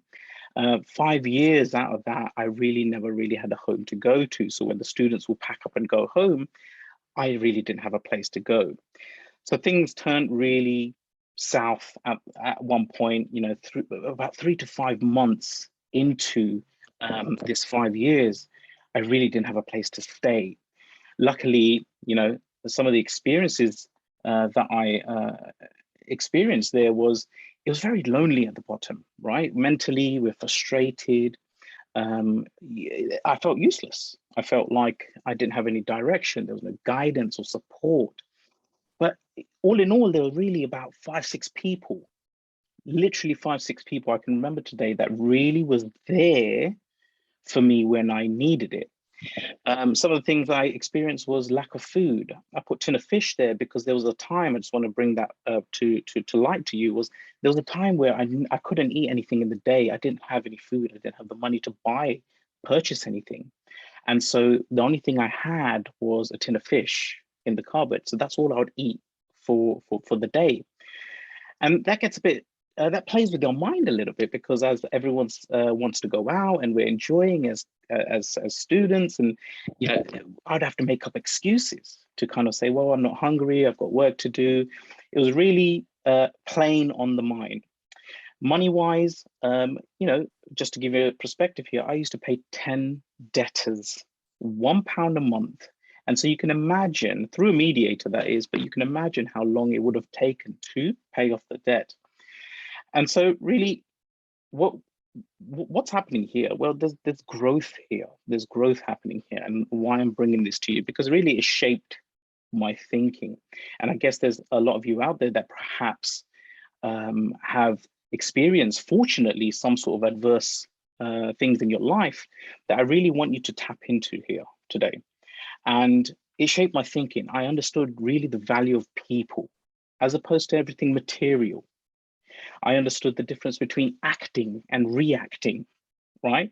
So a lot of the times we are in reactive mode because we don't act straight away. We're reactive to the environment, to the surrounding, okay? And the one thing that really kept with me, that kept me going forward, was the idea of faith. Faith is the idea that you have belief in something that is yet to happen, that hasn't happened. So we're looking ahead. And the last thing, I've seen doers from the talkers, people that actually talk the game and people that actually do. And so why am I bringing this to you? Because this has really kind of shaped me in really what I'm going to be delivering to you today, is this understanding of wealth that I have, the wealth of understanding. And I want to bring to you perspectives, help you connect a little bit better, be a little bit more conscious, and adapt your mind. Now, when most guys not most guys, sorry, when the guys at Connect Marketing reached out and said, hey, listen, I want you to come and do a talk, I was honored. And I thought, okay, fine, what is the topic? And the topic was marketing in a frictionless world. And so the first thing that stuck out to me was this idea of frictionless. And I want to kind of just dive into that. And I know the two speakers before have already touched up on a few things, but hopefully I can solidify this for you as we finish up here. So I'm thinking about friction, and I know we're talking about marketing, but I want you to understand, and I'm going to teach you a little bit more about understanding consciously how brand works. And so when I was thinking about friction, well, let's talk about brand for a second. Brand is actually happening even before we even think about marketing. Brand is actually happening even before our business was formed. Brand was happening right now. There's a personal brand between me and you. If you're looking at the screen, there's a personal connection here. So brand is already happening, and then marketing really sits on top, and there's a two-way connection there. So the perspective that I'm trying to bring to you today is really around marketing, but from the inside, from the core, from the brand itself. So let's go into it. So when I was thinking about friction, I think that we do a disservice if we were only looking at frictionless, because there's merit in both. And I want to bring that perspective to you today. My history that I've just given you was subject to friction. Without that friction, I wouldn't be here to be able to be connected and how aware I am and how I want to bring this across if it wasn't for friction. So we need to understand, well, where do we add more friction, or when do we add actually friction less? Okay, so this is something I want you to think about. And so here's the question. Are you making the lives of your audience better or worse? This is the question I want you to kind of have in your mind. As much as the trends come and go and we move fast in a technological world, I want you to make sure at the back of your mind, from a people-centric perspective, is that we are bettering our audience's lives. Okay, so let's just go into it. So it depends really what, as a brand, you offer. And this is by all means not an extensive list of words, but just a couple that I thought about. Where does friction happen? Where does frictionless happen? So quickly, transformation, growth, learning, immersion, companionship, connection. And there might be some words that interconnect with both of them. And then conversely, opposite to that, sorry, is frictionless. Where do we kind of notice where friction happens? Well, efficiency, accuracy, automation, urgency, and the AI, artificial intelligence, comes into this. And so we really need to understand really what it is that we're offering as a brand. Let me just close that. And so, okay, so I want to dive into this idea today with three things I want you to think about, leave with. Understanding how you're bringing the value out to your audience.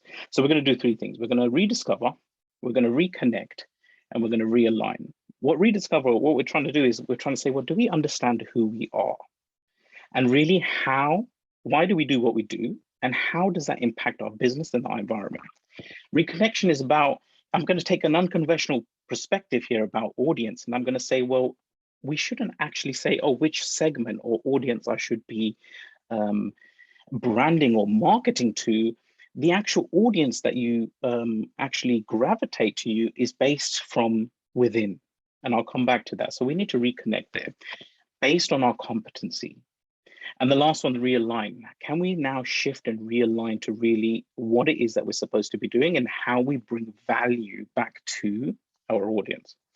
So I think there would be a very good merit here to quickly just jump into understanding a little bit brand a little bit better, because my main aim is to kind of help you become a little bit more conscious and intentional about how you're developing your brand. So let's understand brand. Well, what is it, right? So here's the definition. Brand, and it's a definition I put out there, brand is the emotional connection. The emotional connection is the key thing that influences our behavior and actions. That emotional connection that influences our behavior and our actions. Now, what does that look like? Let's physically look at what brand looks like. That's what it is. It's a big mess, right? And I've kind of highlighted a few things here That's what brand looks like. So the center circle there is you, your business, or your audience, and everything around it. All these nodes, these dots that you see are connection points. Okay, and connection points can be products, services, people, visuals, logos, animals, colors, grass, employees, right? I have to put a list right there. We connect to these connection points. And the lines that you can see at the bottom, you see that I've highlighted in blue, is the actual connection. It's the actual connection. That's the emotional connection that we have with these connection points. So let me break this down. Let me simplify this for you. Boom, right. Here's the audience, right? And they're looking at the connection points in three things. It could be an object, company, people, person. The brand really is the connection, the emotional connection that's happening in the middle is invisible. And as it enters your mind, it goes down this process of, the stimuli, our sight, smell, hear, sense. It takes down, we create meaning, create emotion, and create an action. So when you wake up to the smell of coffee in the morning, for example, is that brand connection amplifying in your mind, oh, it's going to be a good day, it's sunny, I'm going to have a latte. And then you spring out of bed thinking, yes, I'm going to have a great morning. Those kind of things. So what I want to show you here is I just want to zoom into this connection. Okay, I want to zoom into that connection. You can see it there, right there. Let's zoom into it. What does it look like? It's invisible. Let's see what it looks like. It looks like this. So we've taken that connection apart. Now, it's a multi-functioning connection. Now, what's happening inside this brand connection, this emotional connection, is you have different things. So I've illustrated it here for you: mission, vision, values, aspiration, substance, audience, everything. And I've noticed here at the top, I've kind of even broken down, even in this, let's call it a thread. In this thread, there's individual experiences happening. So as the brand builds, and you can see percentages there, there's connections, how strong the connection is. It determines how strong the brand is. So for an audience thread, for example, driving, having a driving experience in a BMW, that adds to the connection, that adds to the strength of the brand. A bad customer service, that reduces the connection. Having a coffee with a friend and feeling transformed, yada, yada, yada, you understand the idea and the concept there. So that is really what brand essentially is. So let's look at that from the top level view and how it stems from the inside out. Okay, so brand is there. You can see how things are connecting to personal brands, through employees, products, audience, and the arrows on these circles signify that brand comes from inside out. Okay, and it's connected to everything that we do. So if I just take that business circle there, the big one, and let's just go into it. Let's go into that brand substance of that business. What is it? What does it look like? That inner core, those threaded connections that you saw were right there in the middle here: purpose, vision, mission, values, belonging, aspirational identity, need, and positioning. Without those things really being true and really connected, everything on the outside is not going to be aligned. Without a solid core, everything on the outside is going to be a reflection of the lack of connection from the inside, if you will. So we need to lead our brands from the inside. Just a little bit of insight for you here. There is no perfect brand, guys. There is no perfect brand. In actual fact, if I go back to this one, there is a constant connection and disconnection that's happening. Those percentages going up and down depending on how we experience the brand. So hopefully that was a little bit insightful for you. We're going to just quickly jump into those three categories: rediscover, reconnect, and realign. So let's go. Rediscover. What I want you to understand is we're trying to understand how friction and frictionless can play favorably to us as business owners and brand developers. So I want you to rediscover yourself, because a lot of the times we spent many conversations with many business professionals, and the core of who they are was one of the real pieces that were missing. So we're moving our hands, we're building our brands, and we're pushing forward with the trends and what we're doing, and we're becoming frictionless, but the inner core is missing. So let's jump into that. a lot of the times people trying to find who do we serve? Who is our audience? We're talking about customers first. And that's great, but we're missing the piece. You know, we jump the gun here. Well, how do we know who to serve is the question I'm really want to put out to you. How do you know who to serve? It's not about segmenting or kind of saying, well, we serve these people. It's understanding who you are. And when you understand who you are, you really understand who you serve. So let's go into that. So one of the key problems that we have today is a lot of people are misaligned. And what I mean by that is, let's look at that here. Purpose starts, like if you think of this as a timeline, purpose starts, and it's this line that passes through everything and really connects to our vision. Purpose and vision go really hand in hand. And this is how a lot of business owners and you know, personally, a lot of people live their lives, right? It's just all over the place. There is no real connection, no synchronicity, no core thread. It's as and will, what we do based on trends, let's do it. So we need to be a little bit more conscious and put a bit more intention into it. And we really need to start aligning our brand, our core substance, because it's affecting everything on the outside. So I want to introduce you to this idea called the inner flow. And this inner flow basically helps you work out these core areas. It's the beginning, but if this is not right, nothing else is right in your brand. That's definitely for sure. Do you know who you are? And that's the idea of purpose, right? Do we truly know who we are? Now, a lot of the times we ask business owners and we say, well, why do you do what you do? And more often than not, and I think I would like you to test it out one time, is they will tell you what they do, not why they do it.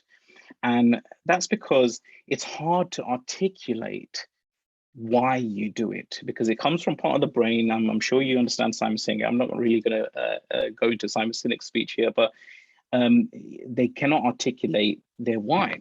So there's some work there to be done in understanding who you are. So when you understand who you are, then at that point you understand, because if you are for something, that implicitly implies really the vision that you're really trying to fight, the ultimate end goal. So everything that happens in between, from your purpose to your vision, where you start a business, go on social media, you work a job, you go to a different job, you start a business again, whatever that path is in your timeline, is really essentially you trying to get to that vision. So if you know who you are, then yes, we got moved down the flow here and we say, well, do you know what you fight for? If you still are uncertain as to really what is the core vision, now the vision doesn't change. The vision doesn't change, guys. The mission changes. Why? Because we don't have two targets. There are no two. It's hard to hit one target, let alone two. So the vision is something that is something that it's like a North Star, right? We kind of look up and we say, well, am I in the right place? Am I going in the right direction? So when you know your vision, only then will you be able to create a mission from that, okay? If you don't know your vision, then I would suggest you really go back to understanding the core of who you are, who your business is. Otherwise, you're going to keep looping in that circle. So let's say we know who we are, we know what our vision is. Now we can create the mission. Well, we now have the first hurdle, the first stepping stone to get us to the vision. Now, if the vision changes in 10 years, then what is the point, the mission changing as well? It's like a dartboard and a dart. Imagine well, let me give you a better example. If we were sending a man to the moon, if that was the mission, then what would be the vision? You know, put it in the comments. What would be the vision? If we're sending a man to the moon, then what would be the vision? Once you know that mission, and I'll tell you in a second, I'll just wait for a few people to write if you have the thought. Once you have the mission, then you know what, I mean, if it's connected to your vision, then yes, you can now create specific goals, right? A lot of the time I see a lot of business owners have goals and have a mission, but with no vision. And I'm questioning, like, how did you get the how did you get the mission without understanding truly where it is that we're going?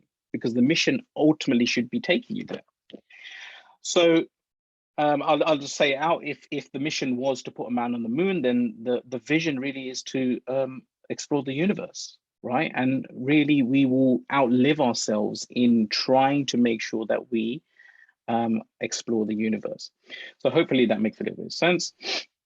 And I've given you 5 questions here that we kind of really dive into in really truly understanding yourself, is understanding your purpose. There's 5 questions here. So if you have to take a screenshot, that's fine. You guys do whatever you need to, write it down. But where do you find yourself the most passionate? Okay, I want you to think about that. What are you willing to struggle for? So if I said in the next 15 years, you're going to keep struggling, but after 15 years, I wave my wand and I say, in 15 years time, your struggle will be rewarded with everything that you want. What are you willing to struggle for? And if you had all the resources, you've got everything right now, click of a finger, what change would you bring to the world? Okay. How has your difficulty? So I'm fortunate enough to have adverse background because it shapes really who I am and how I push my brand forward. How has your difficulty allowed you to serve others? And the last one, what comes naturally to you? So those things will help you shape a little bit about who you are. And ultimately, that's really going to help us get to where we need to get to. Let's go into reconnect. Okay, so once we understood once we've rediscovered who we are, we now need to go reconnect. And what are we actually reconnecting to? Well, we're connecting to what I believe is a universal audience. Who is our universal audience? And what I mean by that is the universal audience does not take shape, form, right? Let me move forward and I'll show you what I mean. The universal audience is almost like the core thread that runs through your brand in everything that you do, whether it's metaverse, whether it's selling bananas, whether it's selling cars, or transformational journeys, or whatever it is. What is the core thing that runs through everything? That is the universal audience. So if, for example, you started a community, brands and Itua mentioned it already, the idea of tribes, and it's really on point here that, let's say we build a tribe and you have 2 people here, and I've kind of illustrated this. You have a business professional that is 6 figures, almost 50 years old, but has multiple businesses. He's in the tribe. And then you've got a young entrepreneur, an entrepreneur that a young entrepreneur that is driven by change, but he's just starting up, and he's 30 years old. How does these 2 come into this community and connect beyond the business, beyond everything external? It's great to talk about business, but how do they actually connect? And I just wanted to put that into perspective for you here, use an example that you probably understand, Coca-Cola. Okay, so Coca-Cola, what is the core function of Coca-Cola? It's first, provide a beverage, right? And what is the experience? What experience do they give? The experience is enjoyment, right? To have a great time, right? If you notice about all their marketing and everything is very driven by people. It's not driven so much by the product. And then what is the symbolism? The symbolism really, what do they stand for? What is the meaning? It's, being united, stronger together. Now, accumulation of all 3 is what? It's happiness. So now we're really trying to shape the mind of really how do we shape that universal audience through happiness? So audience are not derived by the industry that you serve in. I want you guys to think about people, right? They're people at the end of the day. It doesn't really matter which industry you're in, or how can you serve, how can you bring value to your audience within your industry as well as out, okay? And so I want you to think about the universal audience as a particular mindset. What is that particular mindset in the community that allows us to enjoy together? Coca-Cola does not say you can't enjoy a Coke. Oh, you live in this country, you can't enjoy a Coke. Oh, you're this kind of person, you can't enjoy it. Everyone can enjoy that sense of happiness, Okay, so that mindset, what is that mindset? That mindset is not subject to status, metrics, style, personality, finance. These are all the external things that's happening. It's not profession, it's not skill set. It's actually values, right? Belief systems, thoughts, desires, impact, right? The change, what they need. So I want you to quickly just take a little bit of a different approach here, and instead of looking at your audience like, well, how much money do they own? What are the brand affinities? What do they like? What do they see? What do they smell? The first thing I want you to do in understanding and establishing this core audience is understand the mind. We need to create the mind before we shape everything else. And in the mind, I want you to do three things. Understand what is their aspiration, understand what are their wants and needs, and understand how they belong. The aspiration is a question I want you to ask yourself is, what do I want the audience to become? Not what they want to become. Because Henry Ford, when he created the cars, and I think it was Henry Ford, he said, well, if you ask people what they want, they will probably say faster horses, right? He was the guy who invented the first carriage. If you ask customers, what would you like? And they were like, oh, can I get an extra horse to make the cart go faster? So sometimes the audience actually don't understand really what they want on the surface level, right? It's really inner that we need to really be connecting. So the aspiration is, what do you want your audience to become? And you as a brand, as a company, provide that aspiration. The needs and wants. Now, what are the needs and wants of that aspiration, right? What is the core human need that shapes that audience in context of your brand and what you provide? And then how do they belong, right? What are the key values? And your values and your purpose really stem here is, how do those people belong in that community, that brand that you're building? Once you've done that, now we can start shaping the audience, right? Now we can start profiling that audience. We can start putting all the physical, external things around that audience, right? The aesthetics and what they look like and what they love and how much income they're making and all that sort of jazz that happens on the outside. Okay, so now let's jump into realign. Now, realignment is really how are we moving forward? How is the brand and the business moving forward in this frictionless world, and how are we shaping the value that we bring to our audience? Well, we now know who we are, right? We're connected. We're connected to our why. We have a direction. We have a vision. We know what we're here to do. We have clarity. We understand really the audience, right? We understand who they are and how we're going to serve them, how we're going to serve them based on who we are, our competency, and the aspiration that we provide them, right? Our audiences adopt something from your brand. So, and then how do they belong? And that really now brings us on to this idea of transformation. Everyone is transformed through every business, every brand. There is transformation happening. Sometimes either we know what the transformation is or we don't. So, sometimes it's unknowingly, and this is a problem. How do we are we negatively or positively affecting the audience?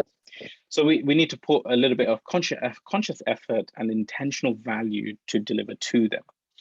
So I want you to think about here in some, and I think someone mentioned this before, about memorability. Friction and frictionless are both powerful players in customer experiences, in how people connect to your brand. And I want you to imagine this is a little trigger here. And if I can move it, let's see. Yeah, there you go. A little trigger here. And I want you to think about your brand. Where do we sit? So the more friction you are, the higher the memorability, right? The higher the experience, the longer it takes. And these are just things that come into my mind. The longer it takes, the more memorable you are as a brand. And the frictionless is more low memorability because it's fast paced, it's moving. So I want you to take a mental note, really, where are we and how we shape and bring that value. So I'll give you two examples that we can all relate to just to keep things simple. Sorry, let me click there again.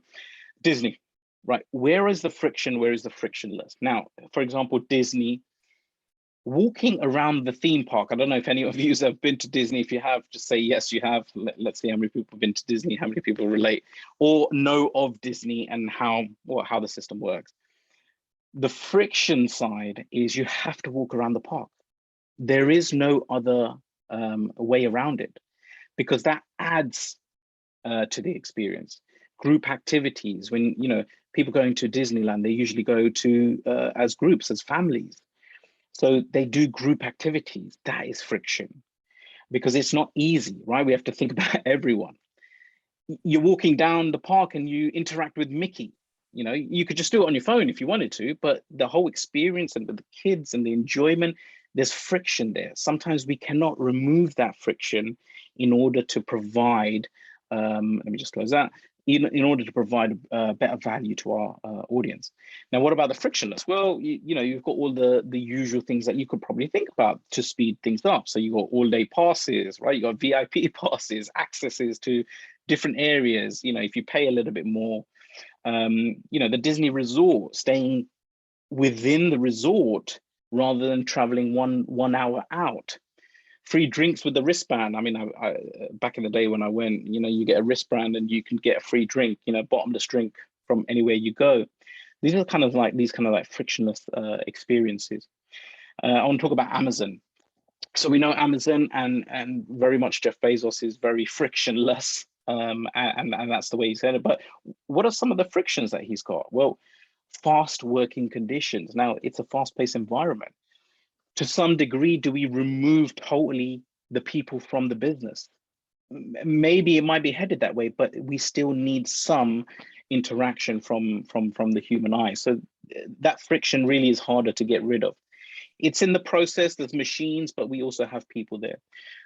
We've got a large platform for sellers. Now, this whole idea about branding standing out is a platform like that also provides friction. Why? Because when you're outside trying to sell yourself, it's harder to sell when you've got companies like Amazon trying to allow people to connect with their buyers quicker. So there's either an option like, well, do I join or do I not join?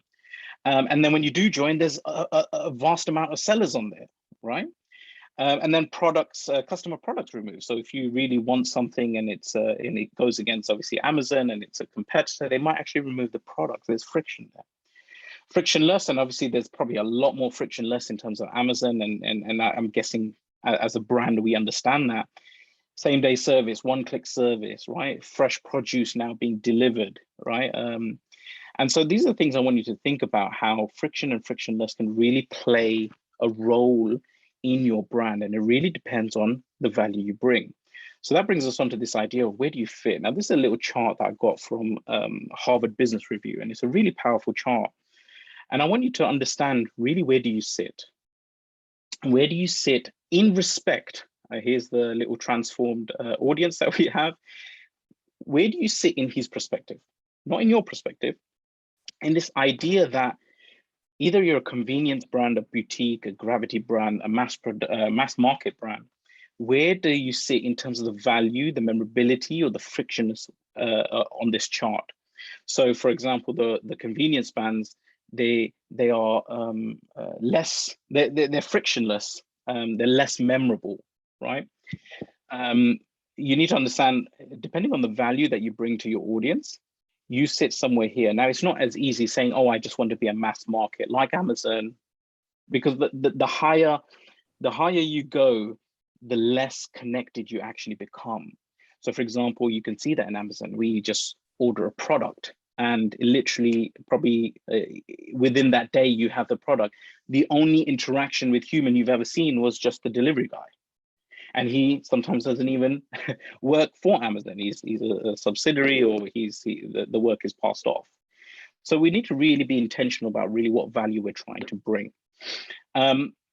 With that, I want to kind of introduce you to this idea of how we can make decisions and how we kind of look at this from a people-centric perspective.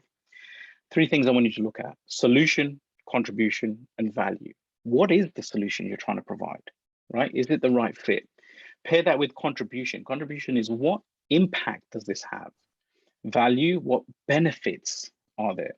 And the cross between them is this whole idea is whether we can actually do it. Is it practical? Does it solve the problem?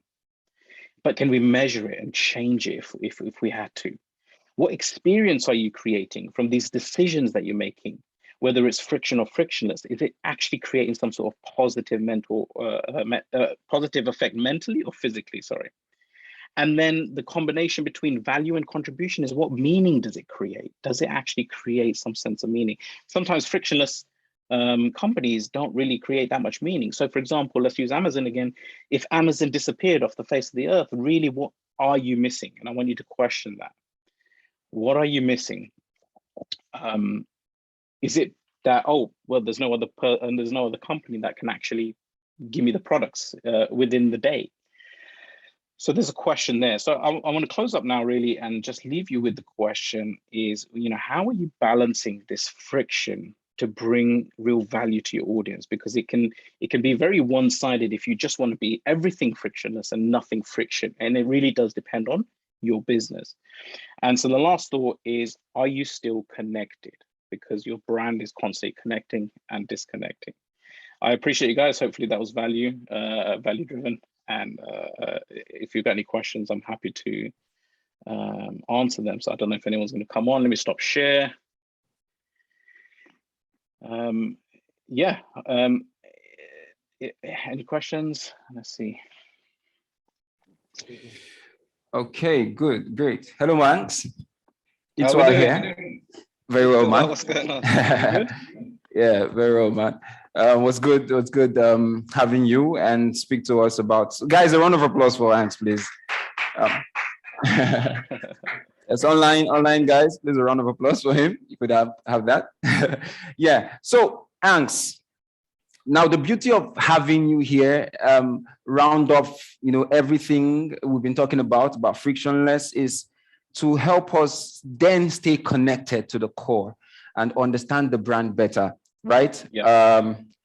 And I like the fact that you try to make it very personal and understanding the fact that it's individual, right? But then how do we then stay authentic in this fast-paced world, changing trends, frictionless, come into play? How do we stay authentic? First off, that's my first question. Mm-hmm. You broke up there slightly. Just tell me again, please. Sorry. So how do we stay authentic in this fast-paced world? Talking about frictionless and then friction, the whole process. Well, yeah, I think some of the things I've already covered there, in the sense that, do we truly and utterly know who we are? Because it's great to move with the times and move in a frictionless world and make everything frictionless. But think about this. The more technologically advanced we go, the less connected we are as humanity, right? And there's a balance there. And for someone like McDonald's, for example, and Amazon, they're great companies and they give you what it is that they give you. But what if they disappeared? Do we miss the brand, or do we miss the product? Do we miss the burgers, or do we miss getting our packages at 10 o'clock in the evening? What else is there as a brand that is meaningful? And that meaningful really resides in how authentic we are in what we provide, right? It's great that metaverse is coming. Let me give you a perspective. And yes, you should try, you should join, you should see where your audience want to be. The thing is, because we can, does it mean we should? Right? There's a question there. And how can you remain authentic in that to who you are as a brand? And because the brand is happening regardless, right? The connections are happening. It's disconnecting and connecting constantly. I think it's so great, because in one of your content, you talked about how people have disconnected from Coca-Cola over time and then reconnected over time, and they have not lost their core, right? And I think that is what we're all about here, marketing core, understanding the core, understanding it, going deep into it. Thanks a lot, Matt. It was great having you around. We really appreciate you. Mora, would you like to join me? Trust me, I'm not taking your space here. Yeah. Do we have other questions online, please? Okay, great. Okay. What's the role of Metaverse in defining the entrepreneurship and branding? What's the role of Metaverse in defining the entrepreneurship and branding? Is Anks still with us? Is he still with us? Yeah, can you hear me? So what's the role of Metaverse? Yes, Metaverse, sorry. Okay. In defining the entrepreneurship and branding. Okay, that's tricky. I mean, whoever asked that question, could they redefine the question a little bit? Because the question, could you make it a little bit more specific? What is the role of Metaverse in defining entrepreneurship? Well, Metaverse, I mean, just from the top of head, Metaverse is just yet another trend that's happening. It's just a future path that we're walking down, right? How you define your entrepreneurship and your branding is really based on who you are and your audience, not so much the metaverse. Like, for example, if you're more a business that's transformational, metaverse might not actually be powerful for you.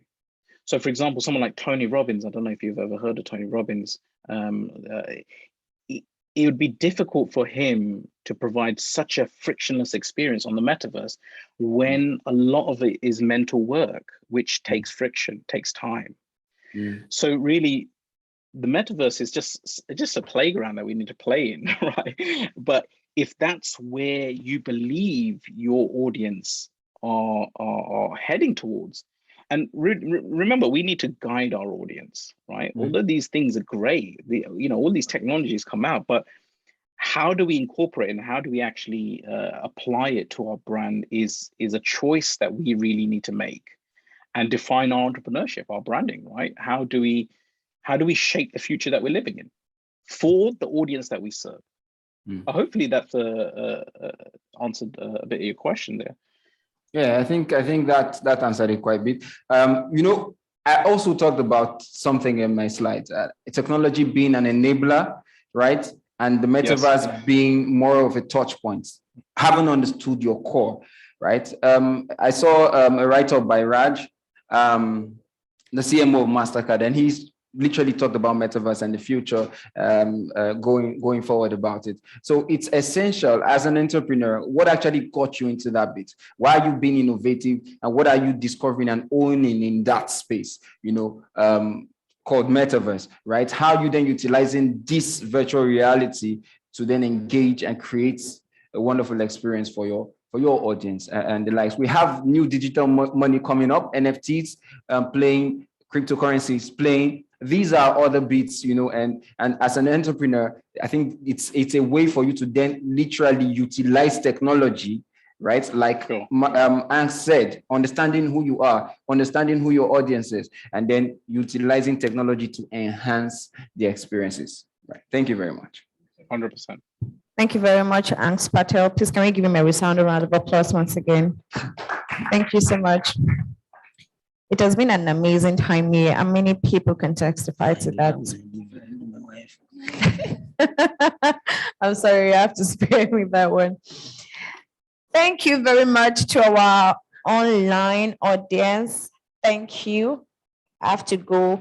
I'm sorry, just give me a minute to just, go back and wow, we had more than 100 people online. So thank you very much to our audience, our online audience, and thank you to our physical. Please, can you give yourself a resounding round of applause again? Make it louder. Let them know that we have people here.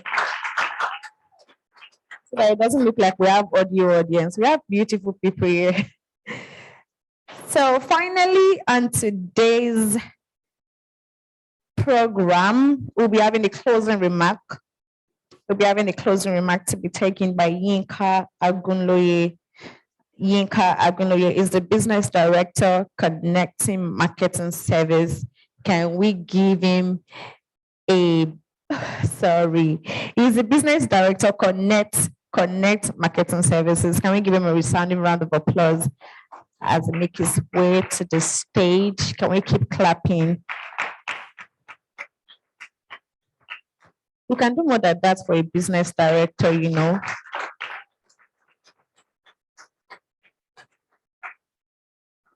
Thank you very much. I hope you can all hear me.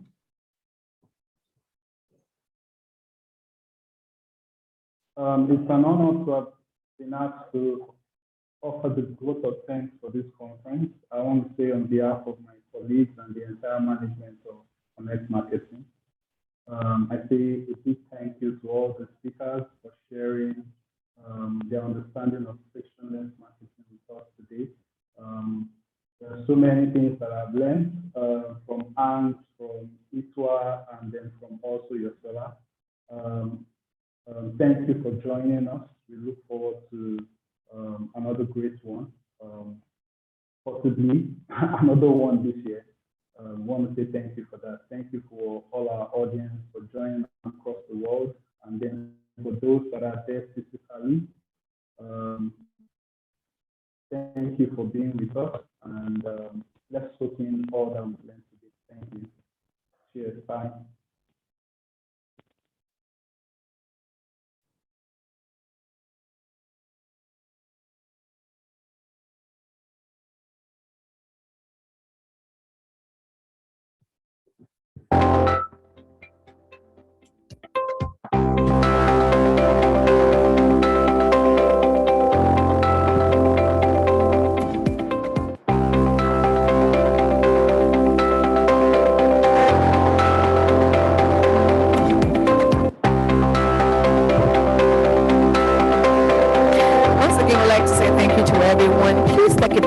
And tag Connect Marketing Services, and please tell us your experience at today's conference. Thank you once again. My name is Muramolo Atiketike Akimbrewa. Thank you.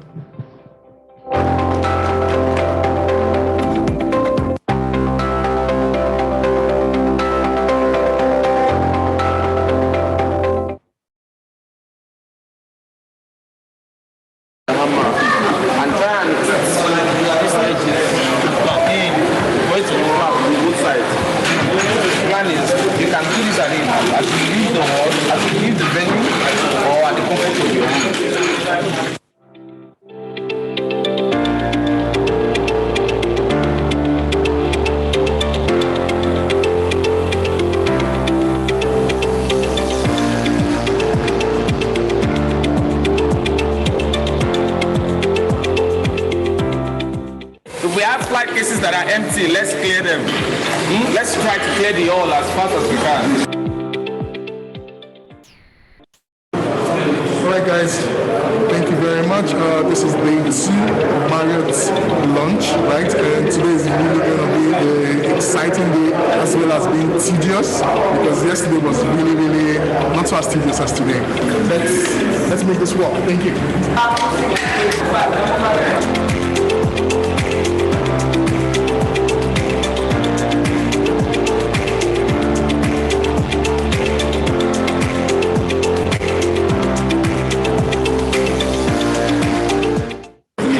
Smack in the middle.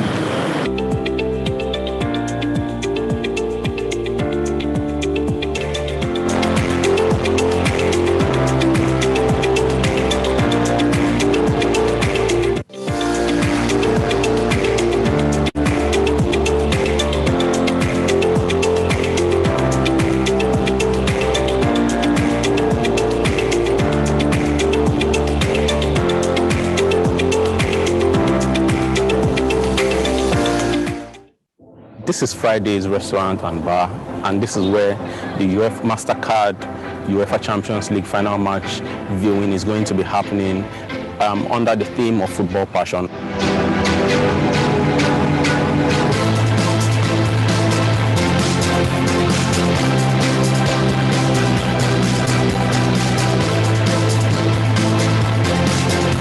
The football passion is just to reward the passion of football in football lovers, right?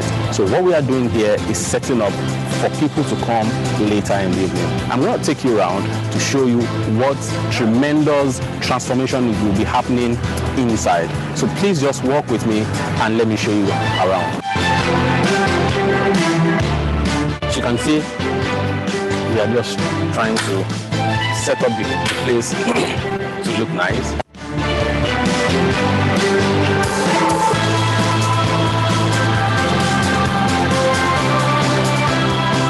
If you look around, this is where everybody is going to be sitting. That is the bar over there. These are the cabanas where people will sit. And all around where you see the sitting area, we are going to have MasterCard branding visibilities in all these places. So we have a stage, right, where we will be projecting the match live for everyone to see. Right? So that's the stage, and it will also be branded MasterCard. At the end of the day, I promise you a wonderful night. Please stay tuned. Thank you.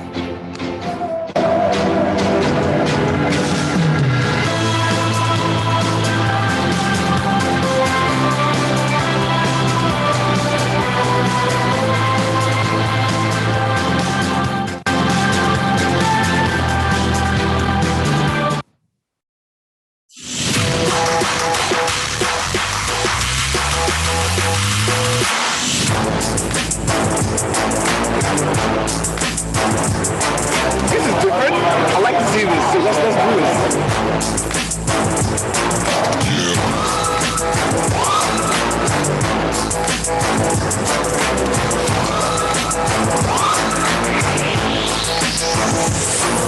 No boundaries, you know, to what we do together with the NBA. We spend some time. A new thing in Africa as well, in Nigeria.